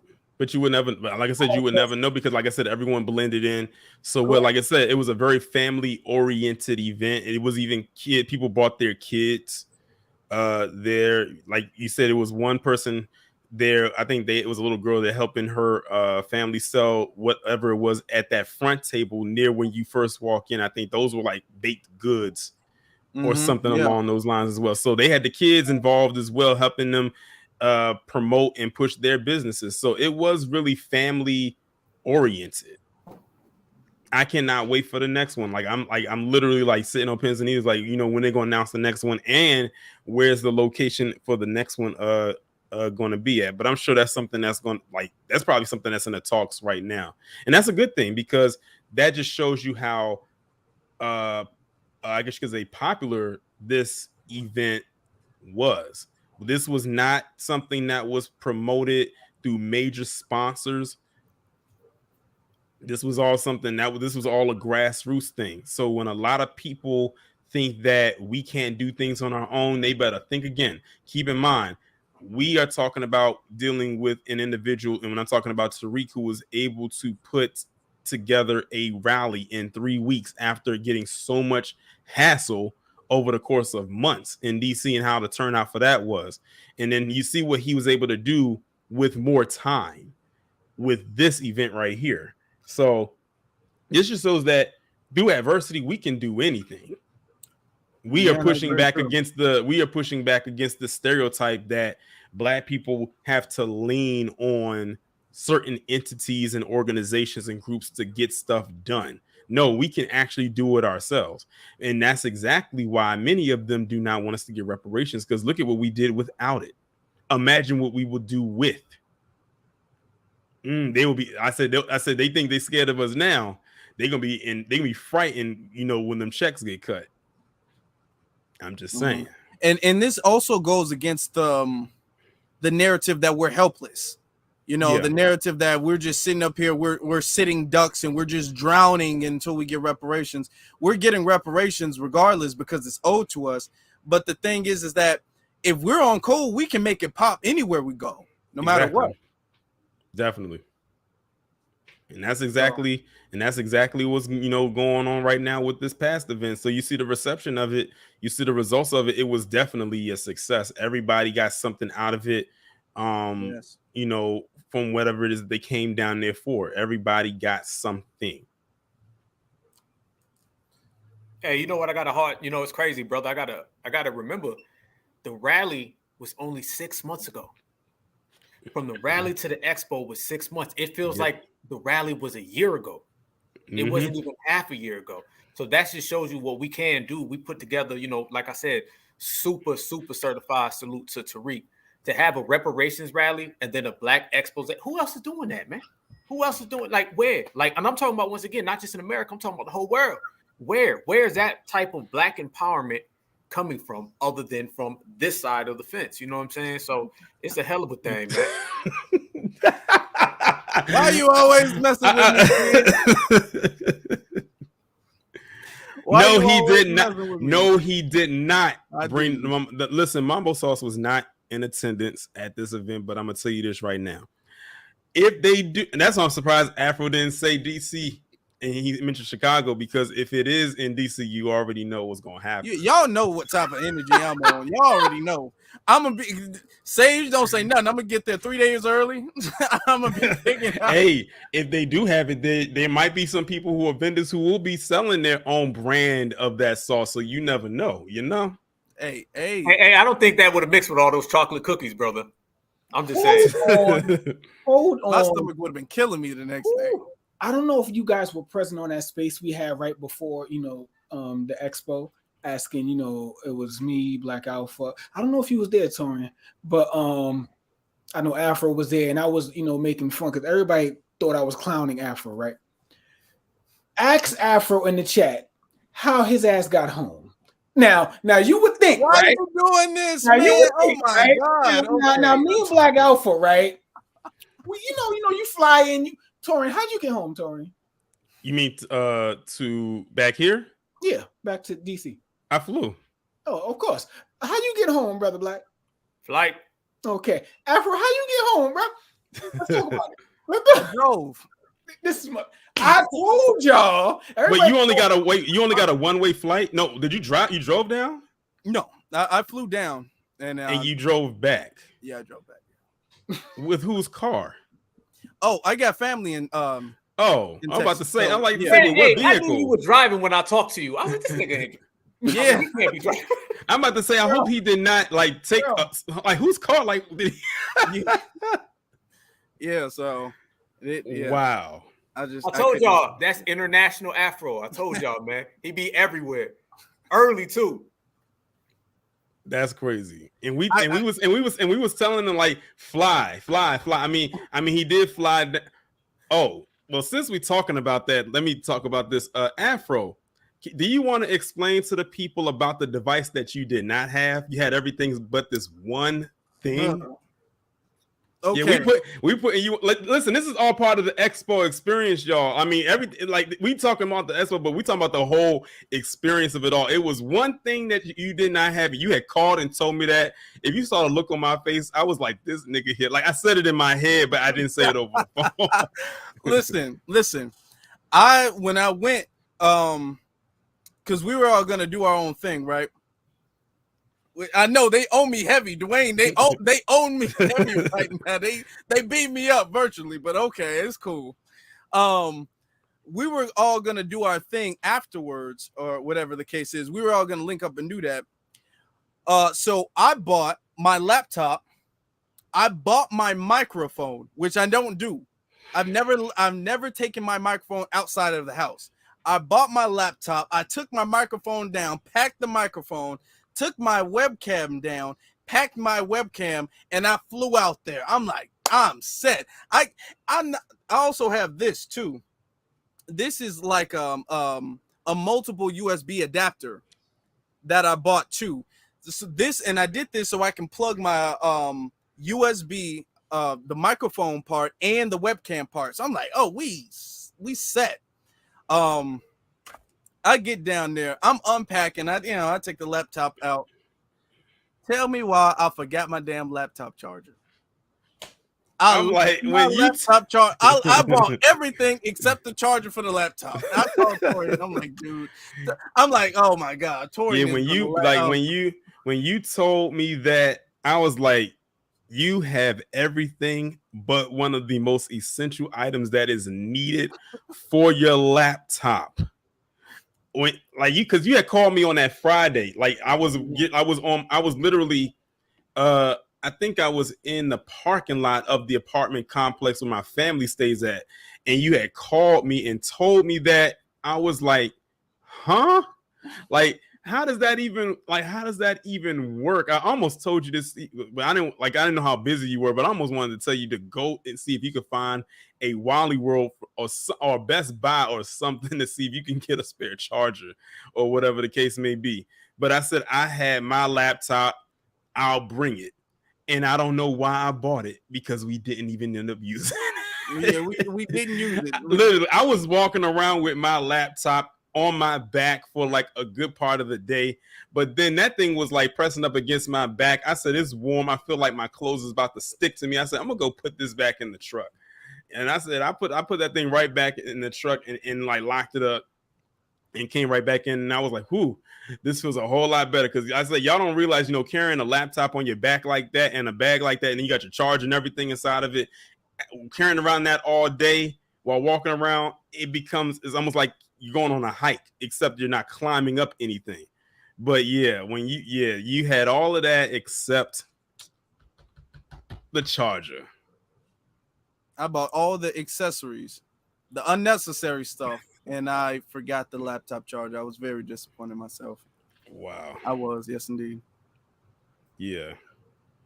I'm gonna tell you this though. I was almost about to get pissed off with the rental place that I had got my truck from, because I'm thinking because I purposely stayed in a hotel that was near the airport, because I know how I like to sleep. I'll sleep through an alarm. But the hotel I was at was about 7 minutes away from the airport. I'm like, fine, this is perfect. That way I don't have to feel like I'm getting up as early, or so I thought. So when I got, like all the stuff that I was going to do, like renting the car and everything like that back in January, when I booked all of this stuff, I'm like, oh, the rental place is going to be right there at the car rental spot in front of the, where the airport is. Well, I had to get on the shuttle after getting off the plane. The rental place that's part of the airport is separate from the actual airport itself. And they drove us over there, which was probably like about a good 10-minute drive from the airport. Got out, and then I'm trying to find out, like, where is this place that I rented my car from? I'm thinking I got it from Enterprise. Turns out it was through this company called Easy Rent. Never heard of it before, so I'm assuming that it's some kind of independent place. I tell the person, I said, what is this Easy Rent? Oh, this is separate from the other place. So now I got to go to a whole another car rental place that was like 15 damn minutes away in Irving, Texas. I'm like, what in the world is going on here? And then I get there, and then it's like a whole process. Like, I was like, okay, I just want to like get to my room and like relax a little bit because my phone is about to die. Get to my room, and then I just relax for like a good hour, let my phone charge up, and then that's when I go and call my aunt and tell her I'm on the way. And let me tell y'all something right now. The combination of construction and rush hour in Dallas is absolutely insanity. And their roads, I don't know, their roads are real funny to me. I don't know how they're merging. It's the weirdest thing, like these wide merge lanes. It's like they're very wide. And it's like you got to get all the way over just to, to merge. I'm like, I said, Dallas, y'all got some weird roads. And that construction is no joke. And I said, I'm, well, even though I don't live in DC, one of my gripes with it is it's a lot of one ways. So GPS be damned if you make the wrong turn. I'm just saying that right now. But Dallas has some weird road structure. Of course, to those who live down near Dallas are probably used to it by now. But yeah, I said it like this. The next time that there's an event, I might just do the Uber thing. And I know that was hell on y'all because the Uber down there was terrible. And I had to keep that in mind when I had to Uber from the car rental place to back to the airport because my flight was at 8 something in the morning. The car rental place didn't open up till 8. So I had to put my key in the little drop box and call an Uber to come and get me. Luckily, it was somebody who was going to the airport at the same time I was in the same terminal. Thank God. I don't know if that was a miracle or not. And I just split the Uber costs with them. So it all worked out. It all worked itself out. Yo, the Ubers, they give anybody a license in Texas. I don't know what y'all doing. Y'all give anybody a gun and a license. Y'all need to stop. They got to be a class or something because the Uber people don't know where they going or what they doing.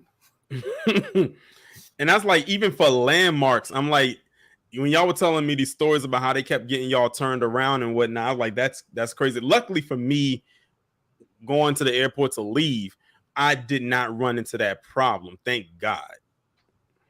Yeah, my flights, my ride to the airport was very smooth.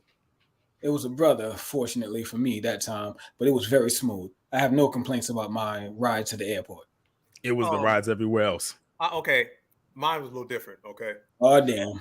All right. I called Afro from the airport, so Afro knows what I'm talking about. Mm-hmm. All right, so I ain't going to get all there, and I ain't going to – if this is my channel, I would have been talking way more crazy, middle fingers flying, but I ain't going to do that, brother. Frontier ended up messing me up, so I ended up being late for my flight. Well, actually, I was early, but somehow they messed me up, so I ended up having to rebook. This is how dedicated I was to getting there to be with the family, okay? I ended up having to rebook, so I ended up spending an extra $200 rebooking. I had a 10-hour layover in Orlando, 10 hours. So we had to wait for 10 hours because Frontier messed us up. As soon as we get there, I had to get an Uber. The damn Uber driver looked like he was out of the damn jungle of Zimbabwe. All right. He acted like he didn't know what he was doing or whatever. He stopped the car and started like turning his phone off like it wasn't working. He was like, I can't get it to work. And then I pulled out my phone. I was like, do this way. It was $75 for a 20-minute drive. This is how this dude got me. And then when we get out, he was telling me, well, plus 75 plus. And he was like, well, fees and all that. And then Queen cussed him out. So Sage, you know that Brooklyn. So she came out, she cussed him out, and then everything was good. But $75 dealing with the Ubers, 10-hour layover. But I made it with the family, and I got to hang out with my brothers, man. So it's all love, all love. Yeah. Now all of that, and then his ass went to work as soon as he arrived. Yeah, brother. Wouldn't change it for the world, family. Wouldn't change it for the world. This man was supposed to get there before me. Yes. I got there at like 5 o'clock. And all three of these brothers were supposed to get there before me. Black Alpha, he wound up getting there damn near at midnight. Yeah, I was supposed to be there at 12:30 p.m. and ended up getting there actually at the hotel at 11:56 at night. Yeah. So beat Frontier and the Uber driver as well. So, but it's all good. It's all good. Yeah. Oh, he had the forehead, bro. His hairline was like way back. He had the Fleetman forehead, bro. It was like this. His head was big, so I already knew. As soon as I pulled up, I was like, "Oh God, jeez." But it's all good. Man. Yeah, like I said, I'm glad that we at the end of the day, we were all able to, make it. I think I'm the only one out of all of y'all that had a rental. Was I the only one that had a rental? Yeah. See, now it's like, okay, I'm trying to debate the next event. Do I get the rental again, or do I go with the Uber? But that's so risky because of you don't know how these Uber drivers work in these other places. You don't. So it's like, but I'm glad that everything, ended up working out for everybody, getting to and from their destinations. One highlight for me though, and this was after the expo was over when I was leaving, is I finally was able to see that tall skyscraper in Dallas, one with the green light. You know that green light? I don't know what the name of that building is. Someone in chat may be able to tell me. But it's a major landmark. Like it's one of the things when you see it, you know exactly what city you're in. But it's that tall building that has that green light streak that goes on all sides of the building. And then they also had that one that looks like the ball that they drop on New Year's. It just kind of stays right there in the air that lights up. But yeah, so I was actually glad that I was able to see. Now that was like downtown Dallas right there. Like I saw some sights when I was driving through there when I was leaving out of there to go back. Wiggleman said the Bank of America Tower. Okay, so that's the name of it. I didn't know what the name of it was. I ended up driving through where Kennedy was shot. Mm-hmm. On my way back to the airport. I ended up driving through that, and because the brother I had was fairly cool, because I was like, yo, where's the landmarks at, in Dallas, just so I can say, I saw it. I'm already here. Let me, take the long way, because I went for the airport early, so I was like, yeah, take the long way, and then brother took me by the Kennedy spot. That was cool. I went by that Bank of America Tower. That was cool, just driving wise. I didn't get out the car or nothing, but yeah, it was cool. It was pretty cool, I must say. Yeah. Black Alpha, did you see any landmarks? I wanted so bad to go to the Kennedy spot. Man, so bad. I wanted to go. You didn't make it? I know we was talking about that. Damn. Yeah, brother. I missed it, man, because I had PTSD from them Uber drivers and missing that flight. So I got to go get back to the hotel. Right. My flight ended up leaving at like 2 o'clock, and I was at the airport at like 10 a.m. So I was like, man, I'm going to sit here. I just sat there and I was like waiting. I was like, okay, let's go. So I ended up missing it, but I did actually see that building you're talking about. I seen it from afar though, Torian. So I was happy to see that. But shout out to Dallas, man. All the B1s and the FBAs down there, beyond all the tethers and stuff like that. It was definitely a good trip, good visit to see all the brothers and sisters who were from there, and then the brothers and sisters who convened there, man. So it's a beautiful city. It definitely is. It most definitely is. Did you see anything after? Well, you probably wanted to see the inside of your eyelids. that's the only landmark you wanted to see, probably after dealing with all of that on Saturday. I was at peace. Listen, let me tell you, when I got back to my hotel, I took a shower. I had this like layout couch right next to my bed. I'm sitting up there eating the oatmeal cream pie from Neatly, the Neatly vegan. She gave me an oatmeal cream pie.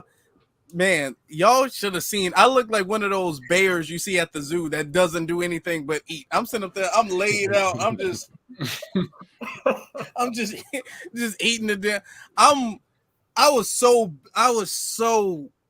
beat. I was so exhausted. I was like, oh my God. Mm-hmm. If like I'm like, I couldn't get this the next day. I couldn't. That took the whole weekend was in one day for me. I was like, I couldn't do this the next day. Right. I didn't get home. Honestly, I didn't get home that night until like 2 a.m. because I ended up going with Just Even them. Even Ogun Spirit. Shout out to my brother Ogun Spirit. Much love. Shout out to Just Eve. Just Eve's husband, got to meet him. I ended up going with them to like Whataburger. Now Ogun Spirit had like this big ass van, and I was mad at you, Black Alpha, because you left. They would have been dropped you off. They was asking. It was like, where's Black Alpha? And I was like, damn, I think he bounced already. But you and Queen had left already because they was gonna, I guess, save y'all some money. So they ended up like just dropping random people off from that. That's how you know it was family. Just Steve, Ogun Spirit did not even know any of these people. And he was like, listen, y'all need a ride? Who need a ride? You need a ride? Where you at? Oh, that's 10 minutes away. Yeah, get in. I got room. And he had room in the car. And they were a vendor too. They were selling soaps. So he ended up dropping them off. And then we ended up going to Whataburger after. And then me, Just Eve, and Ogun Spirit, and Just Eve's wife were just out there just talking. And, we were talking about the situation, with his family. And much love to our brother, Ogun Spirit. Much love. I don't want to get into everything that he said. I'll let him do that if he, wants to speak on it, But yeah, man. I didn't get home till like 2 a.m. because I was just chilling with them, just having a great time in Dallas, man. And that lets you know wherever we come from in this country, whether it be, New York, Texas, DC, Georgia, Illinois, California. Shout out to my brother Black Roach. It's always love. It's love when we see each other. You know what I mean? Like it's always love, and that's how it should be. Always definitely. But yeah, I think we pretty much covered just about everything. I mean, we been here for almost 3 hours. Like I said, this was going to be a full recap. I'm sure there's probably some other things out there that we could talk about, but I think we pretty much covered as much as we possibly could, like by memory. Like I said, even though this is, you got one more thing, Afro? Yeah, I want to say, let's let them know the inside joke of why we saying, oh, the place was empty. You know what I'm saying? Let's get that out the way. Let's get that completely out the way. Well, I mean, well, you should say, I mean, since you brought it up. There was an individual, a troll, who bought a ticket. Nobody know what he looked like. Bought a ticket. He's going in rooms before stuff really starts off, and he's taking pictures like in the corner, and he's taking like weird pictures from weird angles. And he was like, oh my God, nobody was at the event. Nobody was at the event. This man is like going around and literally looking for the smallest gaps where nobody was there and took a picture like, damn, nobody is here. This place was empty. So that's the inside joke thing, because people literally paid money and traveled. If he's not from Dallas, he traveled to troll and made a fool of himself. Hey, his pictures was all blurry and stuff. Listen, that's like that. Now that is some next level trolling, that you would spend that kind of money just to, I guess you could say, embarrass yourself. I mean, yeah. I mean, I'm sure Tariq thanks you. I mean, it's going to a worthy cause. So, I mean, at the end of the day, I mean, you only hurt yourself. I mean, you hurt your pockets. Like I don't know. People are weird. People are weird. That's really like all I can really boil it down to, and it's in the most nicest way possible, is that people are just weird out here. Like that's a waste of time, a waste of money, and a waste of energy for you to go and for what? Like that. And I think I think I know what post you're talking about, because I came across that post the other day, and the thing was only like a 5-second clip. I think it was like a 5-second clip. I'm like, okay. Like, I'm like, what kind of point are you trying to prove here? Hey, think about it, brother. It's not somebody who's paid to troll. You feel me? You're literally putting money up to troll people, and then your trolls is getting 2 likes. on Twitter. Like, damn, man, you should have kept that money, man, and went and bought you a damn Happy Meal or something, because it ain't a good look. You Happy Meal. Because obviously they wouldn't like in this economy, they wouldn't have been able to afford that. Not with no $2. Yeah, that's crazy. That's crazy. But yeah, I think we pretty much, like I said, I think we pretty much covered as much as we could with this event. Shout out to the panel that came up. Shout out to Sincere Love, the guy. He wasn't able to come all the way up because he had a prior engagement. But shout out to him, having shout out to him and Nice T. Shout out to him and Nice T. They had a table. But before we go, I'm gonna let everyone give their last words in. I'm gonna change the direction this time. I'm gonna start with Black Alpha. Yes, sir, man. First off, appreciate you, brother Torian. It was good seeing you again, brother, as well. Me and Torian always seem to click up, man. We'll be together. Still, thank you for those directions to the White House, brother. You know what I'm saying? Torian hooked me up. He was like, take a left, go up there. And you know what I'm saying? Thanks for holding down the queen, bro, when I had to take off running, bro. So appreciate you, fam, and having me here today. Shout out to everybody. I want to also say shout out to FBA Girl, because she gave us some stuff for free for some of the things that we're doing down here. So she was very sweet. So salute to that sister. Everybody that was there at the expo, it was definitely Black empowerment. See, we say that we're FBA first, but we still rep everybody and hold everybody down, like you were speaking about the Jamaican dude. So it's just FBA first, not FBA only.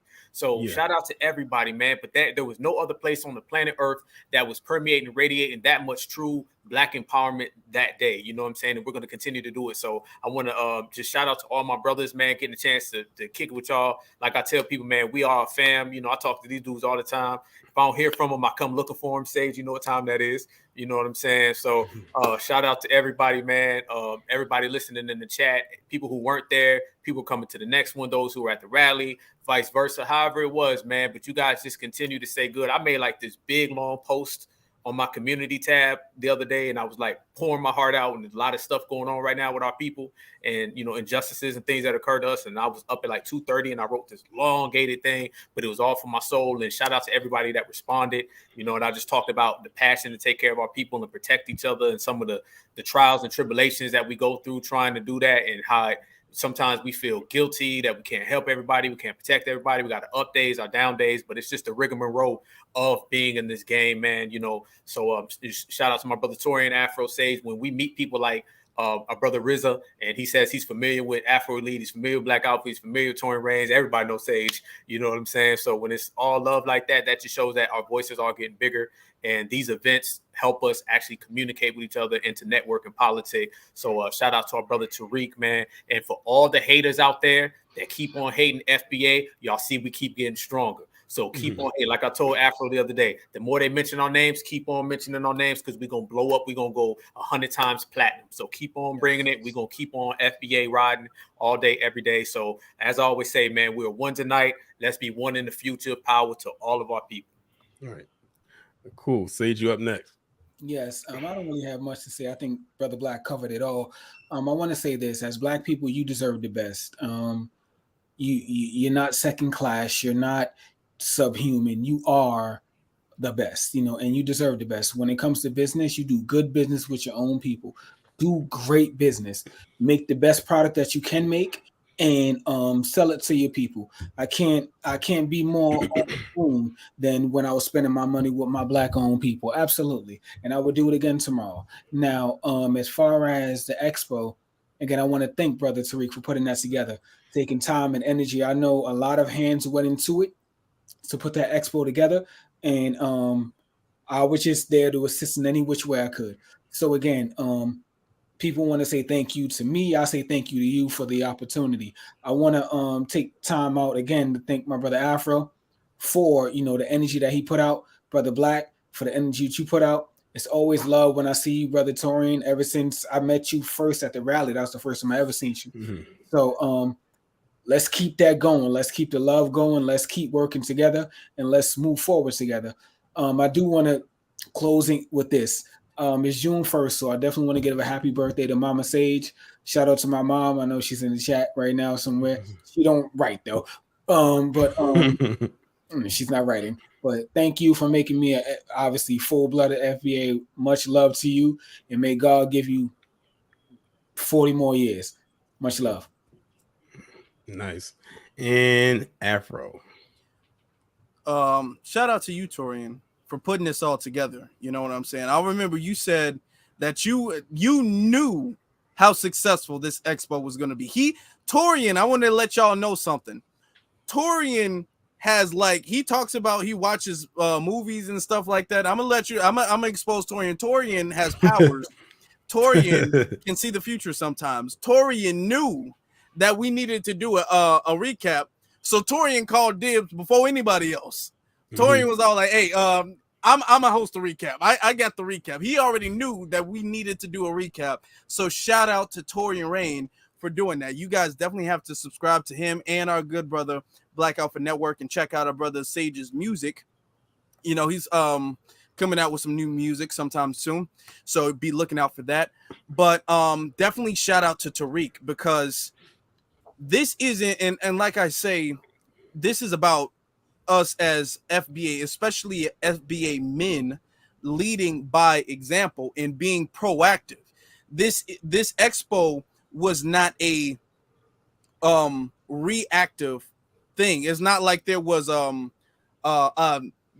Democrat Expo. So he's like, okay, if they have a Democrat Expo, I'm gonna have an FBA Expo. This is what happens when you are proactively doing things for your people. You're not just responding, you're looking for solutions, and you're trying to utilize your ability to implement those solutions. So that's what he did with the DC rally, and that's what he did with this expo. And it was a major success. I love the fact that there were so many people, not only who came as vendors, there were so many vendors, but there was a lot of vendors, and there was a lot of people patriotizing their businesses. And every single last one of their businesses was so professional. And everybody who were at the table, everybody was so nice, so well put together. It was like a business casual type thing. So they weren't dressed up or dressed down. It was this perfect environment with nothing but positivity the whole time, at least in the front, because in the back we was running around like crazy, but in the front everything was perfect. So we made sure it went that way. And so much respect to everybody who came. I on YouTube, and I'm gonna say this, I see you guys see my face on a regular basis. I don't see your face on the regular basis. So it's a joy for me to see you all in person. I know you guys want to see me. However excited you guys are to see me, and me and Black Elf, we talked about this too in Torian. However excited you are to see us, we are more excited to see you guys, because we don't get to see you guys' face. You guys get to see us when we go live. You guys get to hear us when we go live. So it's good for us to actually see the people behind the views. So thank every single last one of you guys. Yeah, definitely. And that's definitely a strong point that you made, because I was saying to myself, when I think about the reception that we got at the rally last year, I said I imagine it's going to be like the same way at the expo, probably even more. And it turns out, I was pretty much, right. So this expo served more than one purpose, because I knew a lot of my subscribers was going to be there, and I wanted to have a chance to actually see them and talk to them. A couple of them I actually had a good long conversation with, like 3 of them.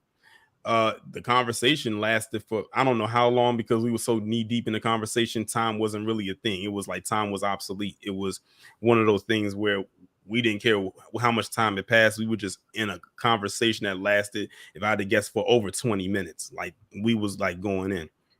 But I'm glad that I was able to attend this event. I knew that I was going to go. It was no doubt in my mind that I was. I'm glad that I did go. I'm glad I was able to see who I saw, either for the second time, since the rally, or maybe for the first time ever. And I know some people was asking in the chat, will there be another one?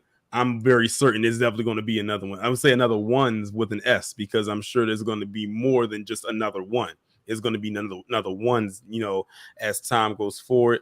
All I'm saying is that if when you get wind of the next one happening, just make arrangements to actually, attend, because it can only go up from here. It can only expand and grow and get bigger and greater from here. Like there's no turning back at this point. The foundation has been laid. Now it's time to build on top of said foundation going forward. But all in all, I had a really good time. A lot I would say was accomplished in just that one day alone. We saw a lot of people. The speakers were all great. They all brought value to what they told us, something that we could take home and tell other on code individuals, let people know what they missed out on. That's one of the reasons why we're doing this. We did this recap so people could find out what they missed out on, and hopefully get them excited and hyped for the next expo, which hopefully won't be too far into the future. That way they can say, I heard about the last one, but it's not enough for me to hear about it. I have to be there. I have to be there in person with the people, see what they have to offer. Maybe it's something I have, maybe as an entrepreneur, as a business owner, that I can offer. So definitely, if you fall into that category, it would definitely be to your benefit to attend the next one so people can see what it is. Someone had told me or asked me, I don't know if they asked you, Afro, did I have a business card? And I'm thinking like a business card, like what business or anything like that. And they said, maybe, to advertise your YouTube channel. And they got me thinking. I said, you know what? Maybe I should, make a business card that's advertising my YouTube channel, especially, not to pat myself on the back, but to toot my horn a little bit. I am pretty decent with Photoshop. So, I can get a little creative with it. And, just like, just kind of like advertise and say, hey, this is my YouTube channel. Go ahead, and check me out and everything like that. So that may be something that I can work on, because that was a suggestion to me by a couple of people that was there. So I'm gonna definitely look into trying to make some maybe some business cards just surrounding around my YouTube channel. But all in all, though, if you didn't go to the expo this time for whatever reason it was, try your best to make it to the next one. So I would just say, just linger around and see what what announcement Tariq is going to make as it pertains to an expo, because it's most likely going to come through him. But yeah, with that being said, I'm getting ready to shut it down. We've been here for almost exactly 3 hours. Shout out to everybody who came through. Shout out to everybody in the chat. Shout out to everybody on the panel. I'm glad y'all was able to make time to come through. Like, y'all have no idea how it was to try to put this recap together, because we had to adjust to everybody's timing. Initially we was going to have it on Tuesday, but then that didn't work out. So here we are on Thursday. I just wanted to make sure I had it within the week of the expo happening, because I wasn't trying to wait for like another week, because I was like, I wanted to be fresh in everybody's minds. But with that being said, I'm about to end this stream. I will be back on here tomorrow to do the Friday live stream as usual. Don't think that this is going to replace that one and not going to give y'all the regular stream. I will be back on here tomorrow at 6 p.m.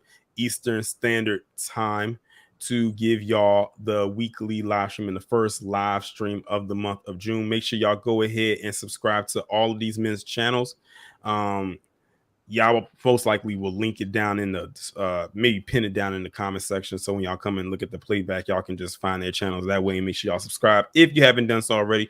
Also, shout out to, before we go, shout out to Afro for hitting 6,000 subscribers. I almost forgot. I almost forgot. I'm glad that it came to my mind. But shout out to Afro Elite for hitting 6,000 subscribers. I truly believe you can hit that 10K by the end of the year. I think so too. I think you had a lot of growth. Hey, just a tip: keep bringing Dr. Short on, and it'll happen. Keep bringing Dr. Short on, and it'll happen, because I find that most of your engagement comes when you have him on. So I would say, if you can make it where he can come on like at least once a month, that 10K is within grasp. So I would say definitely try to bring him on more often. But yeah, we're about to shut it down. Y'all have a good evening. Have a good night. Be safe and be one.